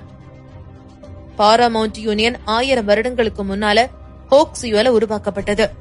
இந்த யூனியன்ல இருக்கிற எல்லாருமே லெஜெண்டரி எக்ஸ்ட்ராடினரியான பீப்புள். அவங்க எல்லாரோட ஒரே கோலும் வேர்ல்டு லெவல்ல லெஜெண்டா இருக்கிறவங்களுக்கு ஹெல்ப் பண்றதுதான். அந்த யூனியனுக்குன்னு தனி பவர் இருந்தது. ஸ்டீபன் அந்த கேட்டிற்குள் நுழைவதற்கு 23 நாட்கள் அவர்களிடம் மண்டியிட்டு கெஞ்சிக் கொண்டிருந்தான். எப்படியாவது தன்னை அதற்குள் அனுமதிக்க வேண்டும் என்று அவன் அப்படி கெஞ்சி கேட்டுக் கொண்டதால் தான் அவரை அனுமதித்தார்கள். அவன் அப்படி கஷ்டப்பட்டு உள்ளே நுழைவதற்கு காரணமே அந்த மாயாவை சந்திப்பதற்காகத்தான். அவளுக்கு அப்போது வயது வெறும் 15 தான். ஆனால் அவளது வயதை விட திறமை பெரிதாக இருந்தது. அதனால் பாராமவுண்ட் யூனியனில் அவளுக்கென்று தனி மதிப்பிருந்தது. ஒரு காலத்தில் அவர்களை நம்பித்தான் இவன் இருந்தான். இப்பொழுது இவனுடைய அந்தஸ்து கொஞ்சம் உயர்ந்ததும் அவர்களை இவன் இப்படி கேவலமாக பேசுவதை பார்க்கையில் அந்த பட்லருக்கு கொஞ்சம் கோபம் வந்தது. ஏனென்றால் அவனுடைய இத்தனை வருட வளர்ச்சியிலும் அவன் கூட இருந்தவர் அந்த பட்லர் மட்டும்தானே. அவனை தனது மனதிற்குள் திட்டிக் கொண்டே அமைதியாக நின்றார். முடிந்த மட்டும் தனது கோபத்தை எல்லாம் அங்கிருந்த பொருட்கள் மீது காட்டியவன் பின்பு அங்கிருந்து வேகமாய் வெளியேறினான். அவன் அப்படி போவதை பார்த்த பட்லருக்கு மனதிற்குள் ஒரு பயம் வந்தது. அந்த பெண்ணை ஏதேனும் செய்து விடுவானோ என்று பயத்துடன் சொன்னார். சார், இப்ப நீங்க எங்க போறீங்க என்று கேட்டார். உடனே ஸ்டீபன் வஞ்சகமான புன்னகை ஒன்றை சிந்தினான். பின்பு, கொஞ்சம் வெளியில போய் ஃபன் பண்ண போறேன் என்று சொல்லிவிட்டு அங்கிருந்து சென்றான். சாரா தனது வீட்டில் இருக்கும் கிச்சனில் சமைத்துக் கொண்டார். அனைத்து சமையல்காரர்களையும் போக சொல்லிவிட்டு சாராவை தன் கையால் சமைக்க தொடங்கினார். அவர் சமைக்கும் பொழுது பாட்டு பாடிக்கொண்டு மிகவும் சந்தோஷமாக இருந்தார். அதனை எல்லாம் ஃப்ரெட்ரிக் பார்த்து கொண்டிருந்தார். பின்பு, என்னாச்சு, என்னோட டார்லிங் ரொம்ப ஹாப்பியா இருக்கா என்று கேட்டார். உடனே சாரா, நான் ஏன் ஹாப்பியா இருக்கேன்னு உங்களுக்கு தெரியாதா? நம்ம பொண்ணு எவ்வளவு ஃபேமஸ் ஆயிட்டான்னு தெரியுமா? அவளை பாக்குறதுக்கு எத்தனை பேர் காத்துக்கிட்டு இருக்காங்கன்னு தெரியுமா? அந்த சந்தோஷத்தை கொண்டாடுறதுக்காக தான் இன்னைக்கு என்னோட கையாலேயே சமைக்கிறேன். ஃப்ரெட்ரிக்கு சாராவை தெரிந்த நாளிலிருந்து இன்று வரை சாரா 3 முறைதான் கிச்சனில் சமைத்திருக்கிறார். முதல் முறை திருமணம் செய்த பொழுது, 2வது முறை பிலிப் வீட்டிற்கு வந்த பொழுது, அதற்கு பிறகு இன்றுதான் கிச்சனில் சமைக்கிறார். தனது மனைவி சமைப்பதை பார்த்தவருக்கு அவர் கையால் சாப்பாடு சாப்பிட்டால் போதும் என்று இருக்க சிரித்துக் கொண்டே அவர் சமைப்பதை பார்த்தார். உங்களுக்கு தெரியுமா, இதுக்கப்புறம் நம்ம பொண்ணோட தலையெழுத்தே மாறப்போகுது. அவளை எத்தனை பேரு கல்யாணம் பண்ணிக்க ஆசைப்படுறாங்க தெரியுமா என்று கேட்டார். சாரா, நீ எதுக்கு தேவையில்லாம இப்படி எல்லாம் பேசுற? உனக்கு தெரியும் தானே நம்ம பொண்ணோட மனசுல அந்த சரவணன் தான் இருக்கான்னு என்று சொன்னார். நீங்க தான் ஒரு யூஸ்லெஸ்னா நம்ம வீட்டுக்கு வர மருமகனும் உங்களை மாதிரி யூஸ்லெஸ்ஸா இருக்கணும்னு நினைக்கிறீங்களா? எக்காரணத்தை கொண்டும் அந்த சரவண என் பொண்ண சேர விட மாட்டேன் என்று சொல்லிக் கொண்டிருக்கும் பொழுதே அங்க பட்லர் வேகமாய் ஓடி வந்தார். திடீரென்று பட்லர் உள்ளே வந்ததும் சாரா கோபமானார். உனக்கு கொஞ்சமாவது அறிவு இருக்கா? உள்ள வரும்போது கேட்டுட்டு வரமாட்டியா என்று கேட்டார். அந்த பட்லர் கண்ணில் ஒருவித பதட்டத்துடன் இருந்தார். மேம் பிளீஸ், நீங்க வெளியில வந்து பாருங்க. ஒருத்தர் உங்களை பார்த்தே தீருவேன்னு சொல்றாரு என்று சொன்னார். நான் ஹாப்பியான மூட்ல இருக்கேன். அத ஸ்பாயில் பண்றதுக்குனே எங்கேயாவது இருந்து வருவாங்களா? யாரா இருந்தாலும் சரி, யாரையும் வீட்டுக்குள்ள அலோ பண்ணாத, இங்கிருந்து போ சொல்லு என்று சொல்லிக் கொண்டிருக்கும் பொழுதே அவர் உள்ளே வந்தார். யார் என்று நிமிர்ந்து பார்த்த சாரா அவள் முன்பு ஸ்டீஃபனை பார்த்ததும் ஒரு நிமிடம் அதிர்ந்தார். ஸ்டீஃபன், நீங்க இந்த நேரத்துல இங்க என்ன பண்றீங்க என்று கேட்டார். நான் வந்தது இருக்கட்டும், எலினா எங்க என்று ஸ்டீஃபன் கேட்டான். அவ இன்னும் வீட்டுக்கு வரல. இப்ப எதுக்கு எலினாவை பாக்கணும்னு சொல்றீங்க? தயவு செஞ்சு நீங்க இருந்து கிளம்புங்க என்று சாரா ஒருவித நடுக்கத்துடனே சொன்னார். என்ன பத்தி தெரிஞ்சும் இப்படியெல்லாம் பேசுறது நல்லா இல்ல என்று சொன்னவன் சாராவின் அருகில் வந்து அவரது கையில் ஒரு பார்சலை கொடுத்தான். பின்பு, இதுல ஒரு பவுடர் இருக்கு. அந்த பவுடரை எலினாவுக்கு எப்படியாவது கொடுத்து ஹில்மவுண்ட் ரோடுக்கு அவளை கூட்டிட்டு வா என்று சொன்னான். ஸ்டீஃபன், நீங்க என்ன சொல்றீங்க? என்னால் அதெல்லாம் பண்ண முடியாது என்று சாரா சொன்னார். அதை கேட்டதும் ஒரு நிமிடம் சாராவை முறைத்து பார்த்தான். நீ இத பண்ணலன்னா உன்னோட நிலைமை என்ன ஆகும் தெரியுமா? நீ யோசிக்கிறத விட கொடூரமா இருக்கும் என்று சொல்லிவிட்டு அங்கிருந்து சென்றான். Plan drug. ஸ்டீஃபன் சாராவின் கையில் ஒரு கவரை கொடுத்து அதில் உள்ள பவுடரை எலினாவிற்கு கொடுத்து அவளை ஹில் மவுண்ட் ரோட்டிற்கு கூட்டி வரும்படி சொல்லிவிட்டு அங்கிருந்து சென்றான். நடந்ததை எல்லாம் ஃப்ரெட்ரிக் பார்த்து கொண்டிருந்தான்.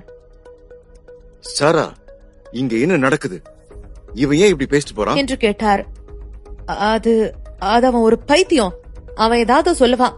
அதெல்லாம் நீங்க எதுக்கு கேட்டுட்டு இருக்கீங்க? நான் உங்களுக்கு சமைக்கிறேன், நீங்க அமைதியா உட்காருங்க என்று சொல்லி ஃப்ரெட்ரிக்கை எப்படியோ சமாதானம் செய்துவிட்டு கிச்சனுக்குள் வந்தவருக்கு பயத்தில் கை கால்கள் எல்லாம் உதறியது. இப்ப இவனை எப்படி சமாளிக்கிறது? எலினாக்கு எப்படி என்னால் இதை கொடுக்க முடியும் என்று யோசித்தார். பின்பு, பணக்காரங்களோட சகவாசம் வச்சுக்கணும்னா இந்த மாதிரி ஒரு சில விஷயங்களை செஞ்சுதான் ஆகணும். அப்பதான் நம்மளும் வாழ்க்கையில முன்னேற முடியும் என்று தன்னைத்தானே சமாதானப்படுத்திக் கொண்டார். ஆனாலும் அவருக்குள் இருக்கும் பயமே வேறு. தாராவின் குடும்பத்திற்கு இதுவரை தாரா இறந்து போன விஷயம் தெரியாது. அதுவும் அவள் மேக்கோவில் இருந்து அவரது கண்முன்பே இறந்து போனது வீட்டில் உள்ள யாருக்கும் தெரியாது. ஒருவேளை தெரிந்தால் அவரை சந்தேகப்படுவார்கள் என்று இதுவரை அந்த உண்மையை மறைத்து வருகிறார்.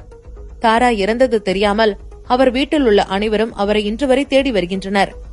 இப்பொழுது ஸ்டீஃபன் சொல்வதை மட்டும் செய்யவில்லை என்றால் அவன் அனைவரிடமும் உண்மையை சொல்லிவிடுவான் என்று பயந்து தனது மகள் என்று கூட இரக்கம் காட்டாமல் அவன் செய்ய சொல்வதை செய்ய துணிந்தார்.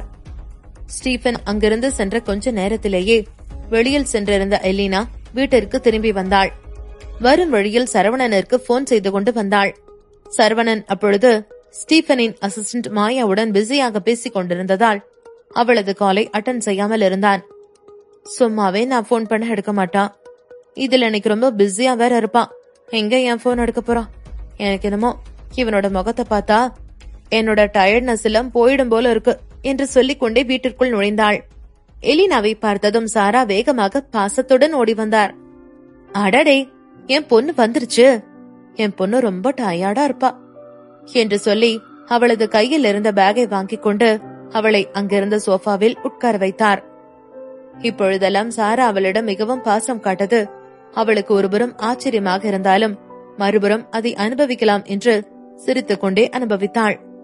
நீ ரொம்ப டயர்டா இருப்ப, மம்மி உனக்காக போய் காஃபி போட்டு அடிச்சிட்டு வரேன் என்று சொல்லிவிட்டு வேகமாக கிச்சனுக்குள் சென்றார். காஃபி போட்டு அதில் ஸ்டீஃபன் கொடுத்த பவுடரை கலந்து அதை எடுத்துக்கொண்டு வந்தார். இந்த எலினா, இத குடி என்று அவளிடம் கொடுக்க எலினாவும் வேகமாக அதை வாங்கி குடித்தாள். பின்பு, அம்மா, இது எப்பவும் போல இல்லையே, டேஸ்டே ஒரு மாதிரியா இருக்கு என்று சொன்னாள். திடீரென்று அவள் அப்படி சொன்னதும் சாரா அதிர்ந்தார். பின்பு, அது வந்தடா, புதுசா ஒரு காஃபி பவுடர் வாங்கிட்டு வந்தோம் இந்த மாசம், அதான் உனக்கு இது பிடிக்கலையா என்று கேட்டார். எலினாவோ தாய் தன் மீது கொண்டிருந்த பாசத்தை நினைத்தாள். பின்பு, இல்லம்மா, நல்லா இருக்கு என்று சொன்னாள். நாம 2 பேரும் வெளியில போய் ரொம்ப நாள் ஆச்சுல, அப்படியே ஒரு வாக் போயிட்டு வரலாமா என்று சாரா கேட்டார். எலினாவிற்கு உடல் எல்லாம் வலியாக இருந்தாலும் கூட தனது தாயுடனும் கொஞ்சம் டைம் ஸ்பெண்ட் பண்ணலாம் என்று நினைத்தாள். சரிமா என்று சொல்லி அவருடன் கிளம்பினாள். சற்று நேரத்தில் இருவரும் அங்கிருந்து வெளியேறினார்கள். இருவரும் தங்கள் வீட்டிலிருந்து நடந்து வெகு தூரம் சென்றிருந்தார்கள். அதை எலினா கவனித்தாள். என்ன மம்மி இவ்ளோ தூரம் கூட்டிட்டு வந்துட்டீங்க என்று கேட்டாள். உன் கூட பேசிட்டே வந்ததுல மம்மிக்கு எவ்வளவு தூரம் வந்தோன்னு கூட தெரியல பாரேன் என்று சொல்லிவிட்டு ஒரு வழியாக அவளை ஸ்டீபன் சொன்ன அந்த ஹில் மவுண்ட் ரோட்டிற்கு அழைத்து வந்திருந்தார். எலினாவிற்கு கொஞ்சம் கொஞ்சமாக தலை சுற்றி கண்ணுக்கு முன்னால் இருப்பதெல்லாம் இரண்டாக தெரிய ஆரம்பித்தது. அப்பொழுது மம்மி என்னன்னு தெரியல, எனக்கு ஒரு மாதிரி தலையெல்லாம் சுத்துது என்று சொல்லிவிட்டு திரும்பி பார்க்க அவ்வளவு நேரம் அவளுடன் வந்து கொண்டிருந்த சாரா காணாமல் போயிருந்தார். மம்மி மம்மி என்றவள் கூப்பிட்டுக் கொண்டிருக்கும் பொழுது தூரத்திலிருந்து ஒரு வெளிச்சம் அவளது கண்ணை பறித்தது. அதை நன்றாக உற்று பார்க்க அங்கு ஒரு கார் நின்று கொண்டிருந்தது. அந்த காரை பார்த்தவளுக்கு அந்த நிலைமையிலும் ஏதோ சரியில்லை என்று தோன்ற வேகமாக அங்கிருந்து ஓட ஆரம்பித்தாள்.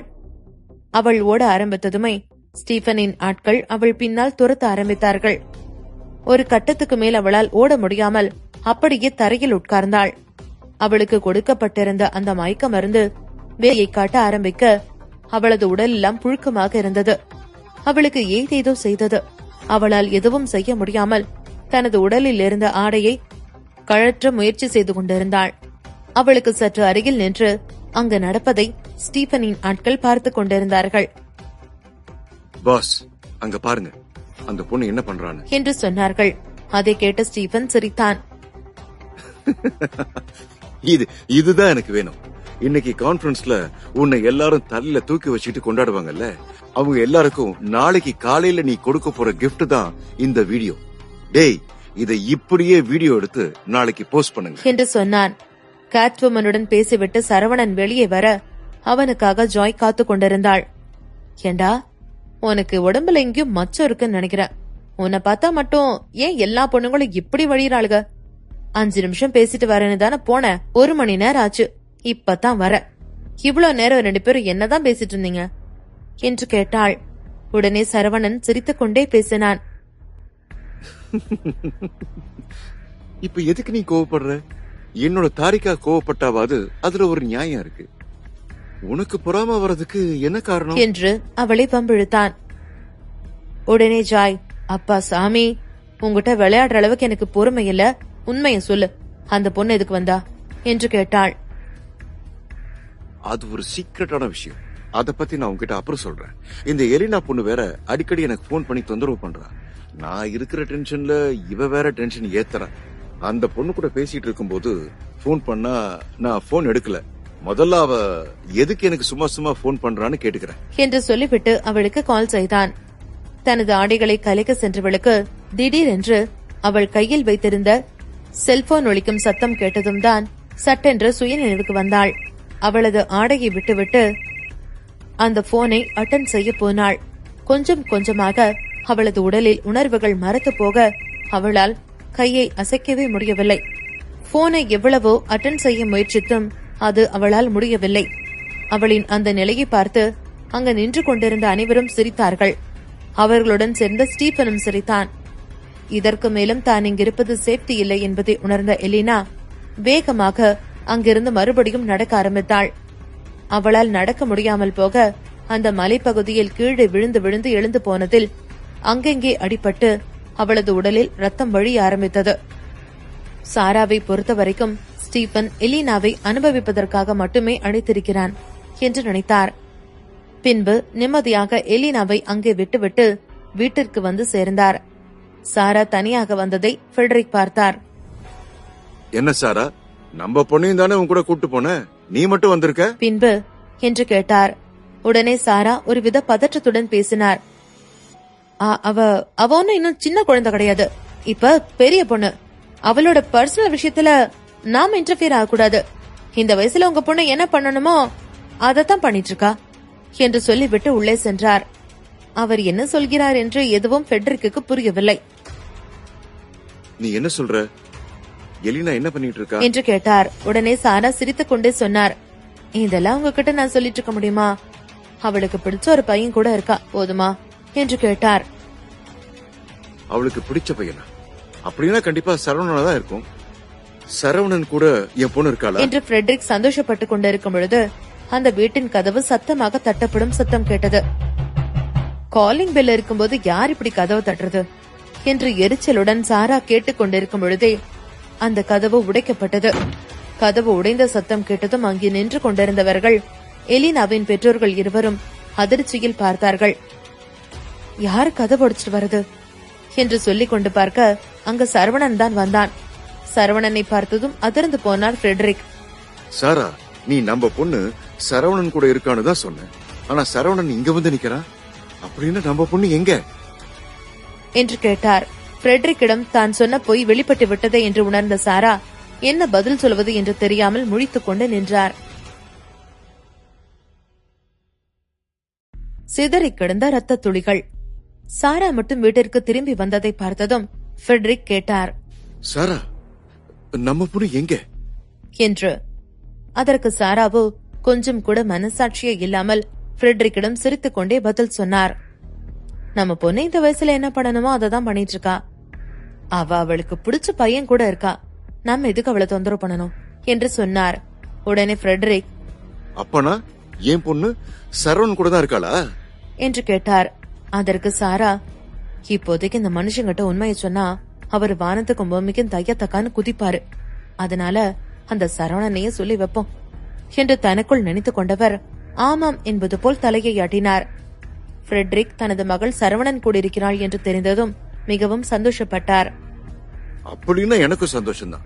என் பொண்ணோட சந்தோஷம்தான் எனக்கு முக்கியம் என்று சொல்லிக் கொண்டிருக்கும் பொழுதே அந்த வீட்டின் கதவு சத்தமாக தட்டப்படும் சத்தம் கேட்டது. இந்த நேரத்துல யாரு கதவை இப்படி தட்டுறது என்று இருவரும் சொல்லிவிட்டு பார்த்து கொண்டிருக்க அந்த கதவு உடைந்து கீழே விழுந்தது. கதவிற்கு வெளியே ஜஸ்டின் நின்று கொண்டிருக்க அவருக்கு அருகில் சரவணன் கோபத்தின் உச்சியில் நின்று கொண்டிருந்தான். அந்த நேரத்தில் சரவணனை அங்கே பார்த்ததும் ஃப்ரெட்ரிக் அதிர்ச்சியானார்.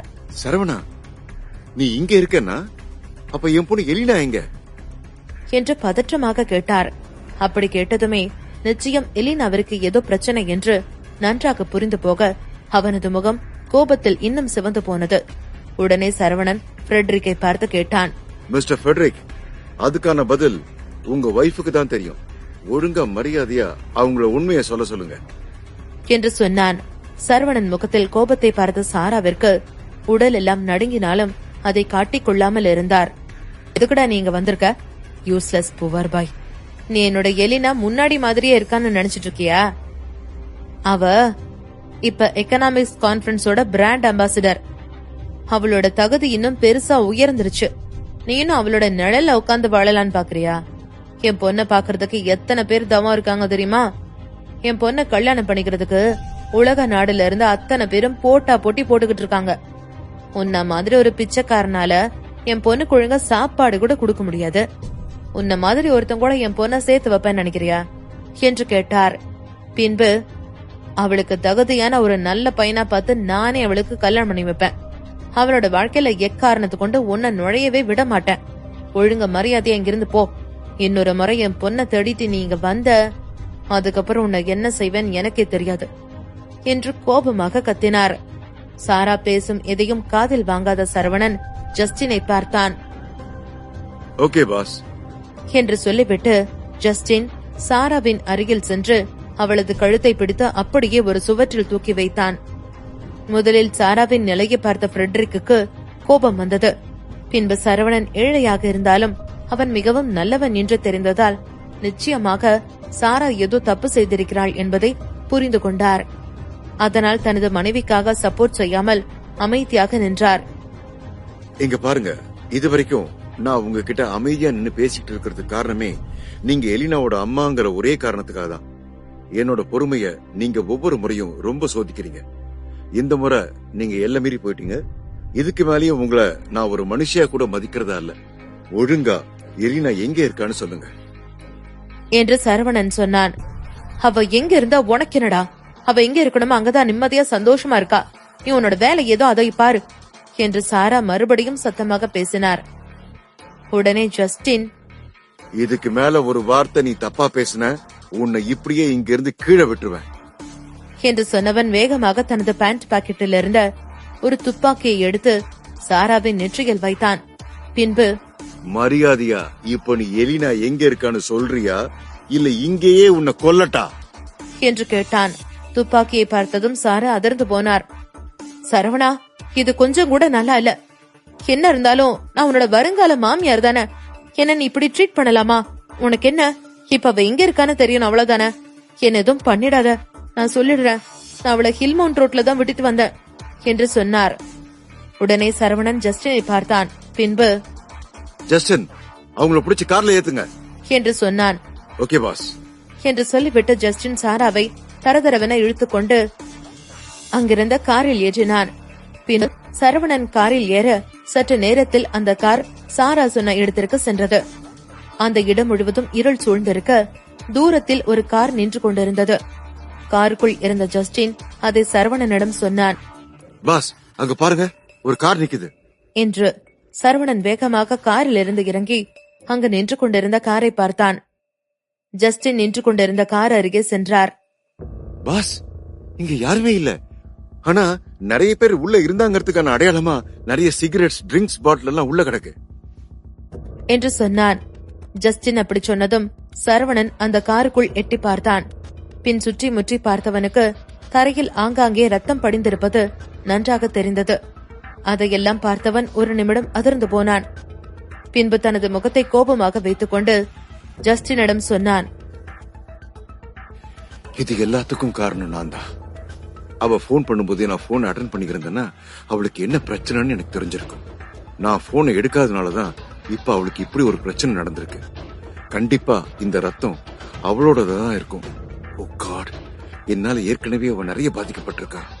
இப்பவும் இவளுக்கு ஏதாவது ஒண்ணு ஆச்சுன்னா என்னால என்ன மன்னிக்கவே முடியாது என்று சரவணன் மிகவும் வருத்தப்பட்டான். நீங்க ஒண்ணு கவலைப்படாதீங்க, அப்படியெல்லாம் எலினாவுக்கு எதுவும் ஆகியிருக்காது என்று ஜஸ்டினை சரவணன் சமாதானப்படி. ஜஸ்டின், நம்ம கிட்ட டைம் இல்ல, சீக்கிரம் எலினா எங்க இருக்கான்னு கண்டுபிடிங்க, அவளுக்கு எதுவும் ஆகக்கூடாது என்று சொன்னான். ஓகே பாஸ் என்று சொல்லிவிட்டு ஜஸ்டின் சாராவையும் அவரது கையுடன் பிடித்து இழுத்துக்கொண்டு சென்றார். அங்கிருந்த அனைத்து இடத்திலும் தேடினார்கள். பின்பு ஒரு பள்ளத்தாக்கில் எட்டி பார்க்க அந்த இடத்தில் ஒரு ஆடை கிடந்தது. அதை எடுத்து பார்க்க இன்று எலினா கான்பரன்ஸில் போட்டிருந்த அதே ஆடைதான். அதை பார்த்ததும் சரவணனுக்கு இன்னும் பயம் தொற்றிக் கொண்டது. சரவணனுக்கு இங்கேயே சாராவை கொல்ல வேண்டும் போல இருந்தது. ஆனாலும் தனது கோபத்தை அடக்கிக் கொண்டு ஜஸ்டினை பார்த்தார். உடனே ஜஸ்டின் ஓகே பாஸ் என்று சொல்லிவிட்டு சாராவை அந்த பள்ளத்தாக்கில் பிடித்து தள்ளினான். என்ன இருந்தாலும் தான் எலினாவின் அம்மா என்பதால் தன்னை எதுவும் செய்ய மாட்டார்கள் என்று நம்பியிருந்த சாராவிற்கு அப்படி அவர்கள் செய்தது பெரும் அதிர்ச்சியை கொடுக்க அலறிக்கொண்டே அந்த பள்ளத்தாக்கில் விழுந்தார். பாஸ், இது நிச்சயம் அந்த ஸ்டீஃபனோட வேலையா தான் இருக்கணும் என்று ஜஸ்டின் சொன்னான். எனக்கு தெரிஞ்சு இது கண்டிப்பா அவனோட வேலையா தான் இருக்கணும். எலினாவுக்கு எதுவும் ஆகாத வரைக்கும் அவன் என்கிட்ட இருந்து தப்பிச்சிருவான். ஒருவேளை அவளுக்கு மட்டும் ஏதாவது ஒண்ணு ஆச்சுன்னா 3 நாள் கழிச்சு அயர்லாந்துக்கு வர ஆரோன் ஃபேமிலிய அவன் போனம் தான் வரவேற்கும். அவனை நான் நரகத்துக்கு அனுப்பாம விட மாட்டேன் என்று சொன்னான். அதை சொல்லும் பொழுது அவனது கண்களில் அவ்வளவு கொலை வெறி தெரிந்தது. 348 என்ன காப்பாத்து. மலையில் இருந்து கீழே விழுந்த சாராவிற்கு தலை முதல் கால் வரை ஏகப்பட்ட காயம் ஏற்பட்டது. அவர் உருண்டு விடுவதை பார்த்ததும் வேகமாய் அவரிடம் சென்று பிடித்துக் கொண்டார் ஃப்ரெட்ரிக்.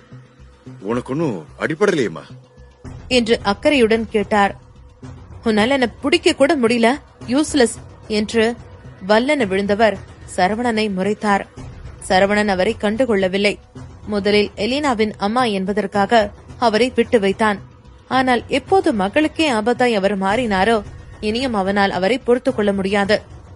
எலினாவுக்கு மட்டும் ஏதாச்சும் ஆச்சு, நீ உயிரோட இருக்க மாட்ட என்று அவரை எரித்து விடுவது போல் முறைத்தான் சரவணா. அதில் சாராவை நடுங்கினார். சிறிது நேரத்திற்கு பின்பு எழுந்து நின்றவர், உன்னை பத்தி நீ என்ன நினைச்சிட்டு இருக்க? நீ என்ன அவ்வளவு பெரிய ஆளு நினைச்சிட்டு இருக்கியா என கத்தினார் சாரா. மேலும், ஆமா, நான் உன்னை மட்டமா தான் பார்த்தேன். என் பொண்ணுக்கு உன்னை பிடிச்சிருந்தாலும் நீ ஒரு தண்டம். தேவையில்லாம கனவு கண்டுட்டு இருக்கிறத நிறுத்து. உனக்கு பொண்ணுங்க வாழ்க்கையில விளையாடுறதுக்கு என் பொண்ணு தான் கிடைச்சாலா? அப்படி உனக்கு வேணும்னா நீ வேற எவ்வளையாவது தேடிக்க. என் பொண்ணு பின்னால வராத. எலினா ஏற்கனவே ஸ்டீபன் கூட போயிட்டா. அவங்கிட்ட பிரச்சனை பண்ணணும்னு நினைக்காத என்ன நேரடியாய் கூறினார் சாரா.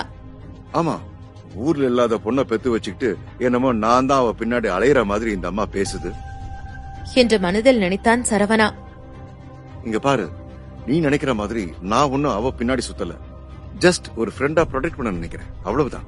அதுவும் அன்னைக்கு நைட்டு நடந்ததுனாலதான் ரெஸ்பான்சிபிளா இருக்கு நினைக்கிறேன் என கடுப்புடன் கூறினான். சாரா, என்ன பேசிக்கிட்டு இருக்க நீ?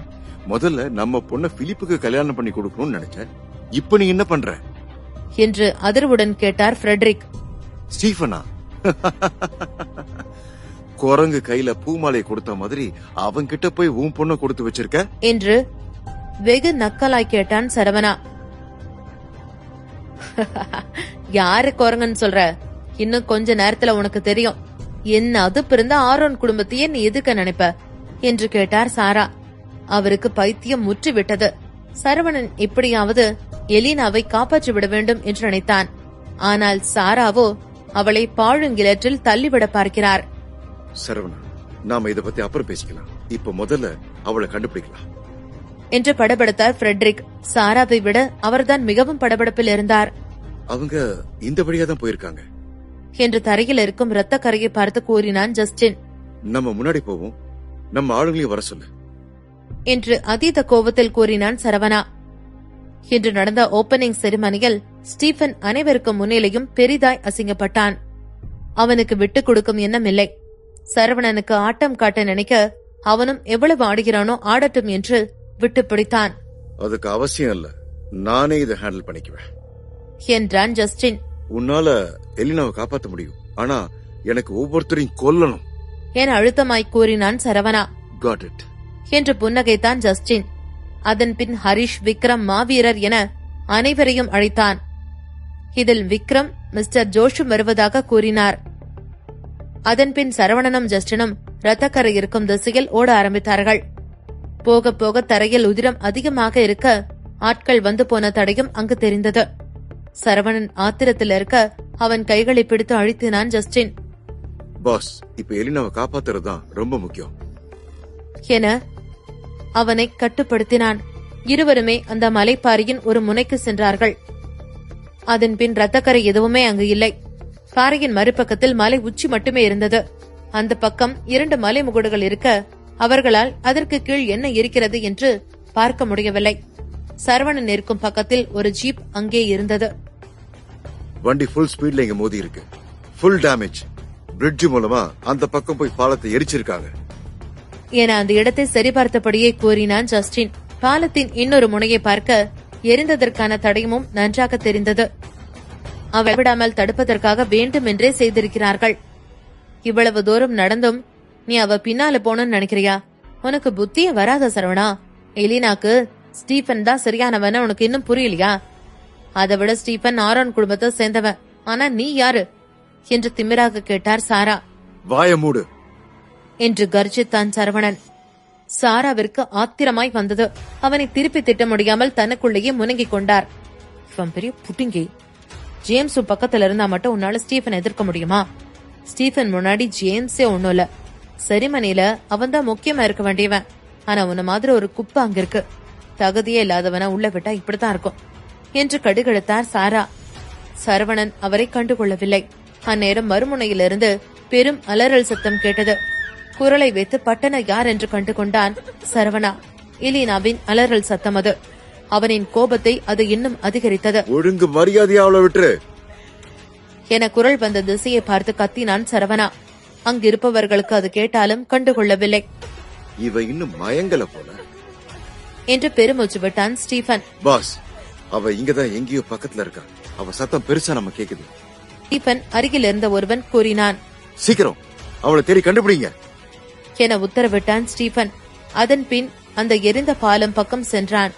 ஒரு முனையில் சரவணனும் இன்னொரு முனையில் ஸ்டீபனும் ஒருவரை ஒருவர் முறைத்துக் கொண்டு நின்றார்கள்.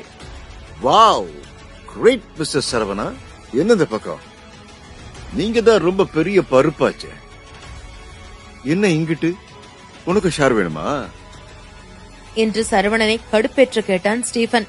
அவன் நினைத்தது போலவே சரவணனுக்கு சுர் என்று கோபம் வந்தது. எலினா எங்க என பல்லை கடித்தான். அதில் காட்டுப்பக்கம் திரும்பி பார்த்தான் ஸ்டீபன்.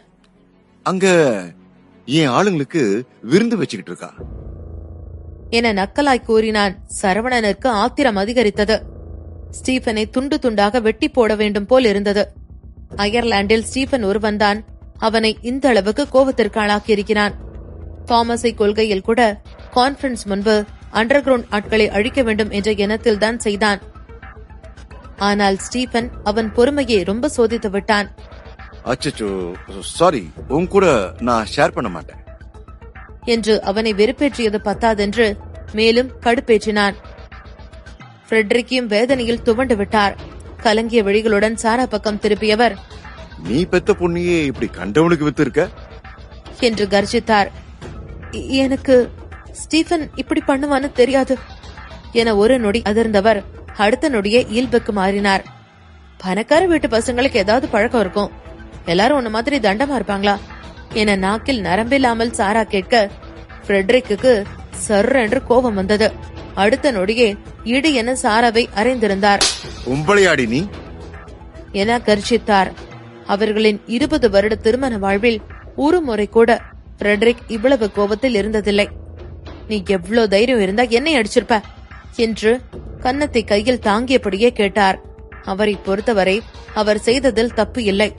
எல்லாவற்றிலும் அவரின் விருப்பம்தான் முதலிடத்தில் இருக்க வேண்டும் என்ற அகங்காரம் அவருக்கு. சரி, நான் அப்படியே தப்பு பண்றேன்னு வச்சுக்கோ. இப்போ உன்னால என்ன பண்ண முடியும்? பொண்டாட்டி அடிக்கிறதுக்குள்ள உன் வீரத்தை காட்டுறியே. முடிஞ்சா உன் பொண்ணை காப்பாத்து. அங்க உன் பொண்ணு மத்தவங்க ஓட இருக்கா, ஆனா உன்னால இங்க வேடிக்கை தான் பார்க்க முடியுது என்று கூறி அரக்கி போல சிரித்தார் சாரா. ஃப்ரெட்ரிக் அப்படியே வேரூன்றி நின்று விட்டார். அவர் நிலை தடுமாறி நின்றார். சாரா அங்கிருந்து சென்று விட்டார். ஃப்ரெட்ரிக் கூனி குறுகி நின்றவர் நிமிர்ந்து சரவணனை பார்த்தார். அவரால் ஆரோன் குடும்பத்தை எதிர்க்க முடியாது. அவரின் ஒரே நம்பிக்கை இப்போது சரவணாதான். அந்நேரம் எலினாவின் அலறல் சத்தம் பெரிதாய் கேட்டது. என்ன விடுங்க, என்ன விடுங்க என்று கத்தி அலறினாள். எலினா அவர்களிடம் மாட்டிக்கொண்டது போல தோணியது. கேட்டியா, நீ எவ்வளவு கஷ்டப்பட்டு அவளை எக்கனாமிக் கான்பரன்ஸுக்கு அம்பாசிடரா போட்டியோ அதெல்லாம் வேஸ்ட். கடைசியில அவ இனி என்ன பெட்ல வார்ம் அப் பண்ணிட்டு தான் இருப்பா என கூறி சத்தமாய் சிரித்தான் ஸ்டீபன். சரவணா, என்னை காப்பாத்து என காடை அதிரும் அளவிற்கு கத்தினாள் எலினா. தன்னை காக்க அவன் வந்திருக்கிறான் என அவளுக்கு தெரியும். Sniper Justin. எலினாவின் குரல் கேட்டதும் கைகளை இறுக மூடினான் சரவணா. அந்த பாலம் எரிந்து கிடக்கிறது. கிட்டத்தட்ட 10 மீட்டர் இடைவெளி இருக்கும். குதித்து தாவ முடியும் அளவில் இல்லை. ஸ்டீபன் அனைத்தையும் முன்பே திட்டமிட்டிருந்தான். எலினாவிற்கு போதைப் பொருள் கொடுத்திருக்க அதனின் தாக்கம் அவளை ஆட்கொண்டது. போதையின் பிடியில் தவித்துக் கொண்டிருப்பவை எடுத்துக் கொள்ளலாம் என கணக்கிட்டு வந்தான் ஸ்டீபன். எலினாவின் அலறல் சத்தம் அவனுக்கு கேட்க வேண்டும் என்பதற்காகவேதான் இப்படி செய்திருக்கிறான். என்னடா அவ சத்தம் கம்மியா கேக்குது, அலற விடுங்கடா என்று சரவணனை பார்த்து கொண்டே அவன் ஆட்களுக்கு கட்டளையிட்டான் ஸ்டீபன். அடுத்த நொடியே எலினாவின் பெரும் அலறல் சத்தம் காடெங்கும் கேட்டது. என்ன நடக்கிறது என்று யாருக்கும் தெரியவில்லை. எலினாவை எப்படி காப்பாற்றுவது என்று மட்டுமே யோசித்தான். சற்று யோசித்து நிதானத்திற்கு வந்தவன், உனக்கு என்ன வேணும் என அமைதியான குரலில் கேட்டான் சரவணா. எலினா உயிருடன் வேண்டும், அதே நேரம் ஸ்டீபனை கொல்ல வேண்டும். இம்மாதிரியான நேரத்தில் அவசரப்பட்டு முடிவெடுக்க கூடாது என்று நினைத்தான். சரவணன் ஜஸ்டினை நம்பினான். அவனின் உயிர் நண்பன் அவனை நம்பி வந்த பெண்ணை கைவிட மாட்டான். நீ ரொம்ப ஸ்மார்ட். முதல்ல உன்கிட்ட கேள்வி கேட்கிறேன். அன்னைக்கு அலெக்ஸ் மேட்டருக்கும் உனக்கும் சம்பந்தம் இருக்கா என்று கேட்டான் ஸ்டீபன். ஆமா என தலையசித்தான் சரவணா. அதில் ஸ்டீபன் முகம் இறுகியது. தனக்கு அலெக்ஸை கண்டால் பயம் என சரவணனுக்கு தெரியும் என அவன் எதிர்பார்க்கவில்லை. இதில் அவனை அச்சுறுத்துவது போல் சரவணன் அலெக்ஸையும் மற்ற பேங்க் பிரசிடென்ட்களையும் அழைத்திருந்தான். சரி, ஒத்துக்கிறேன். நீயும் ஏதோ ஒண்ணுன்னு மனசார என்னோட தோல்விய நான் ஒத்துக்கிறேன் என பயங்கர கோபத்தில் கூறிய ஸ்டீபன் அருகே இருந்த மரத்தில் ஓங்கி குத்தினான். ஒன்றுக்கும் உதவாதவனிடம் போய் தோற்று நிற்கிறோமே என்ற ஆத்திரம் அவனின் கண்ணை மறைத்தது. அதிலும் ஏசியா பசிபிக் எக்கனாமிக் கார்ப்பரேஷன் அவன் கையில் உள்ளது. இதில் அலெக்ஸ் போல் பெரிய ஆட்கள் அயர்லாந்திற்கு வந்தால் அது அந்த கான்பரன்ஸுக்கு நிகரான பலன்களை கொடுக்கும். சரவணன் சாதாரண ஆள் இல்லை, ஆனால் அவனுக்கு அவ்வளவு அனுபவம் இல்லை என நினைத்தான் ஸ்டீபன். நாம ஒரு டீல் போட்டா நான் எலினாவை விடுவிக்கிறேன் என்றான் ஸ்டீபன். இத்தனை நேரம் ஓரமாய் நின்று கொண்டிருந்த சாரா இதை கேட்டதும் அதிர்ந்தார். ஸ்டீபன் போன்ற ஆட்கள் போயும் சரவணனிடம் டீல் பேசுவது அவருக்கு பிடிக்கவில்லை. என்ன, உனக்கு ஏசியா பசிபிக் எக்கனாமிக் கோஆபரேஷன்ல என்னோட பொசிஷன் வேணுமா என நேரடியாக கேட்டான் சரவணா. அதில் சிரித்தபடியே தலையசைத்தான் ஸ்டீபன். பரவாயில்லையே, நீ நல்லாதான் யோசிக்கிற. ஏன், உனக்கு கொடுக்க விருப்பம் இல்லையா? அயர்லாந்தின் ஆரோன் குடும்பம்தான் பெரும் அதிகாரம் பெற்றவர்கள். இதில் ஸ்டீபன் ஜெயித்தால் அவனுக்கு பெரிதாய் எந்த ஒரு நன்மையும் கிடையாது. ஆனால் அவன் இதில் தோற்றால் ஆரோன் குடும்பத்தில் அவனும் ஒரு அங்கம் என்பதில் அர்த்தமில்லாமல் போகும். ஸ்டீபன் பார்ப்பதற்கு அவசர புத்திக்காரனாய் தெரிந்தாலும் அவன் புத்திசாலி. சரவணனுக்கு அருகில் ரத்தினம் இருக்கும் வரையில்தான் அவன் கைகள் ஓங்கும் என அறிந்திருந்தான். சரவணனை சமாளிக்க முடியாததை ரத்தினம் சமாளித்து விடுவார். நேருக்கு நேர் மோதி ஜெயிக்க முடியாதென்றால் முதுகில் குத்தி இடத்தை பிடிக்க நினைத்தான். அவன் அயர்லாந்திற்கு ஒன்னும் சும்மா வரவில்லையே. அண்டர் கிரவுண்ட் உலகில் பல அனுபவம் அவனுக்கு இருக்கிறது. அந்நேரம் ஸ்டீபனுக்கு பின்னால் எலினாவின் குரல் அதீத சத்தத்துடனும் வலி நெறிந்த குரலுடனும் கேட்டது. சரவணா, என்ன காப்பாத்து, ப்ளீஸ் என்ன காப்பாத்து என்று கத்தினாள். குரல் கெஞ்சுவது போல் ஒலித்தது.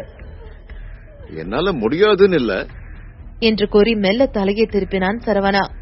ஜஸ்டின் அவன் அருகில் வந்து அவன் தோளை தட்டி கொடுத்தான். தாம் சொல்லாமலேயே ஜஸ்டின் என்ன செய்ய போகிறான் என்று சரவணனுக்கு தெரியும். என்ன சொல்ற என்று வில்லத்தரமாய் சிரித்த ஸ்டீபன் அவன் கையில்தான் அவன் பிடி இருக்கிறது என்று மிதப்பில் கேட்டான். முதல்ல நானும் எலினா கூட ஃபன் பண்ணதான் நினைச்சேன். நான் சொல்றத நீ கேட்டனா அவளை உங்ககிட்ட திரும்ப கொடுக்கறேன். நான் சொல்றத நீ கேட்கலனா உனக்கு கொஞ்சம் கூட சான்ஸே இருக்காது. அவளை நான் என்ன பண்றேன்னு மட்டும் பாரு என்று கூறியவன் பின்னால் திரும்பி, அவளை இங்க இழுத்துக்கிட்டு வாங்கடா என்று சத்தமிட்டான் ஸ்டீபன். அவனின் அடியாட்கள் அடுத்த நொடியே அவளை தரதரவென இழுத்து வந்தார்கள். போதையின் தாக்கத்தில் இருந்தவளுக்கு சுற்றி நடப்பது எதுவும் சரியாய் விளங்கவில்லை. சரவணா காப்பாத்து என்பதை மட்டும் முனங்கிக் கொண்டிருந்தாள் எலினா. அவளால் யாரையும் இப்போது அடையாளம் கண்டுகொள்ள முடியாது. சார், இந்த பொண்ணுக்கு அதிகமா ட்ரக் கொடுத்து பைத்தியமே ஆக்கிட்டாங்க. அச்சச்சோ, பாவம். எந்த ஊர்லதான் அம்மாவே சொந்த பொண்ணுக்கு இவ்ளோ ட்ரக் கொடுப்பாங்க என ஒருவன் கூறினான். ஸ்டீபன் எலினாவின் முகத்தாடையை பிடித்துக் கொண்டவன் அவள் தலையை நிமிர்த்து, பரவாயில்ல, அவ அப்படி இருந்தாலும் இருக்கட்டும், எனக்கு அவளை பிடிச்சிருக்க என்று கூறிய ஸ்டீபன் அவன் இதழை ஈரப்படுத்திக் கொண்டான். சத்தமாய் சிரித்தவன் எலினாவின் ஆடைகளை கலைக்க பாரான். இவ்வளவு அழகான உடம்பு வச்சுக்கிட்டு ஏன் மூடி மறைச்சுக்கிட்டு இருக்க? எல்லாருக்கும் காட்டினாதானே எல்லாரும் ரசிப்பாங்க என்று வக்கிரமாக கூறியவன் சத்தமாய் சிரித்தபடியே அவள் ஆடைகளை கலைக்க பார்த்தான். எலினா அவன் தீண்டல்களை மறுக்கவில்லை. மறுக்கும் நிலையிலும் அவள் இல்லை. போதையின் தாக்கம் அவளை பித்துக் கொள்ள வைத்தது. ஸ்டீபன் சரியாக அவள் ஆடைக்குள் கையை நுழைக்க ஒரு ஜீப்பின் உருமல் சத்தம் கேட்டது. ஸ்டீபன் திரும்பி பார்க்க அவர்கள் விட்டு வந்த ஜீப்பில் சரவணன் ஸ்டார்ட் செய்து உரிமிக் கொண்டிருந்தான். ஜீப்பில் இருந்த பெட்ரோலை எடுத்துதான் பாலத்தை எரித்தார்கள். அவர்கள் வந்திருந்த வேகத்தில் அங்கிருக்கும் பாறையில் ஜீப்பை மோதி இருந்ததனால் இந்த ஜீப் செயலிழந்திருந்தது. முனையில் நின்றிருந்த ஜீப்பை வேகமாய் ரிவர்ஸ் எடுத்து மின்னல் வேகத்தில் திருப்பியிருந்தான் சரவணா. ஜிடிஆரை ஓட்டிய பழக்கம் இப்போது அவனுக்கு உதவுகிறது. ஸ்டீபனை பார்த்தபடியே ஆக்சிலேட்டரை அழித்துக் கொண்டிருந்தவன் சீற்றத்துடன் ஜீப் நிறுத்தியிருந்தான். சரவணா ஜீப் செயல்படுவதை பார்த்து ஆச்சரியத்தில் திகைத்தான் ஸ்டீபன். அந்த காரை அவர்கள்தான் ஓட்டிக்கொண்டு வந்து பாறை மீது மோதினார்கள். மீண்டும் அது செயல்படாது என்றதனால்தான் அதிலிருந்து பெட்ரோலை எடுத்துக்கொண்டு அங்கிருந்து ஓடினார்கள். இப்போது அது வேலை செய்ய எப்படி என்பது போல் ஆச்சரியமாய் பார்த்தான். அதன் பின்தான் அங்கிருக்கும் ஜஸ்டினை கவனித்தான். ஜஸ்டினின் பார்வையை அவனின் உடலை நடுங்கச் செய்தது. சரவணனிடம் அறிவின் ஆற்றல் மிக்க ரத்தினம் மட்டுமில்லை, ஜஸ்டின் பலத்தை குறித்து மதிப்பிட்டான் ஸ்டீபன். உலகிலே மிகச்சிறந்த ஹிட்மேன் ஜஸ்டின். உலகில் இருக்கும் பல மோசமான இடங்களில் பயிற்சி மேற்கொண்டிருக்கிறான்.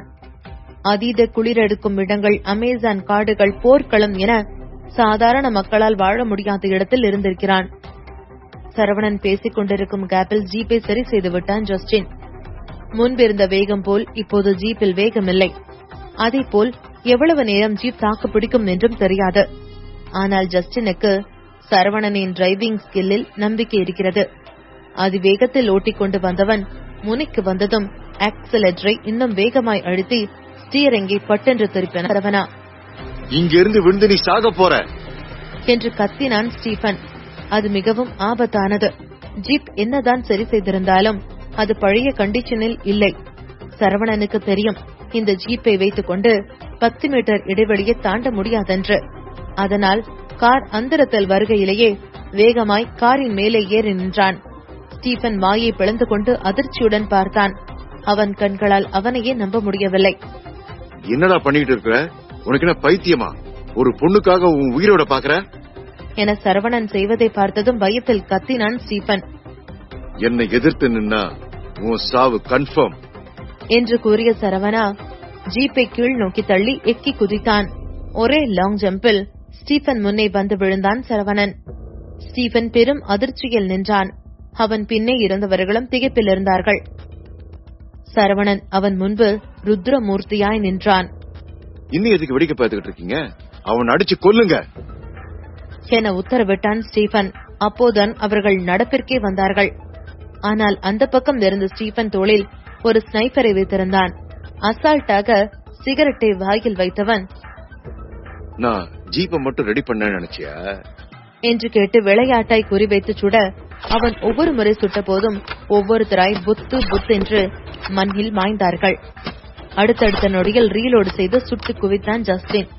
அது ஸ்னைப்பர் கன் என்றாலும் ஜஸ்டின் கையில் ஆட்டோமேட்டிக் ரைபிள் போல் இருந்தது. கரையில் இருந்து எழுந்து நிதானித்து நின்றான் சரவணா. உன்னை நான் இப்படியே விட்டுருவேன்னு நினைக்கிறியா என்று கேட்டவன் ஒரு பிராஸ் வளையத்தை பாக்கெட்டில் இருந்து எடுத்தான் Stephen. Under ground king boxing பயிற்சி பெற்ற ஸ்டீபன் சரவணனை உண்டு இல்லை என்று ஆக்க அடிக்க வர சரவணன் அவன் அருகே இருந்த ஒரு சிறிய மரத்தை வேரோடு பிடுங்கி அவன் வயிற்றிலேயே ஓங்கி அடித்தான்.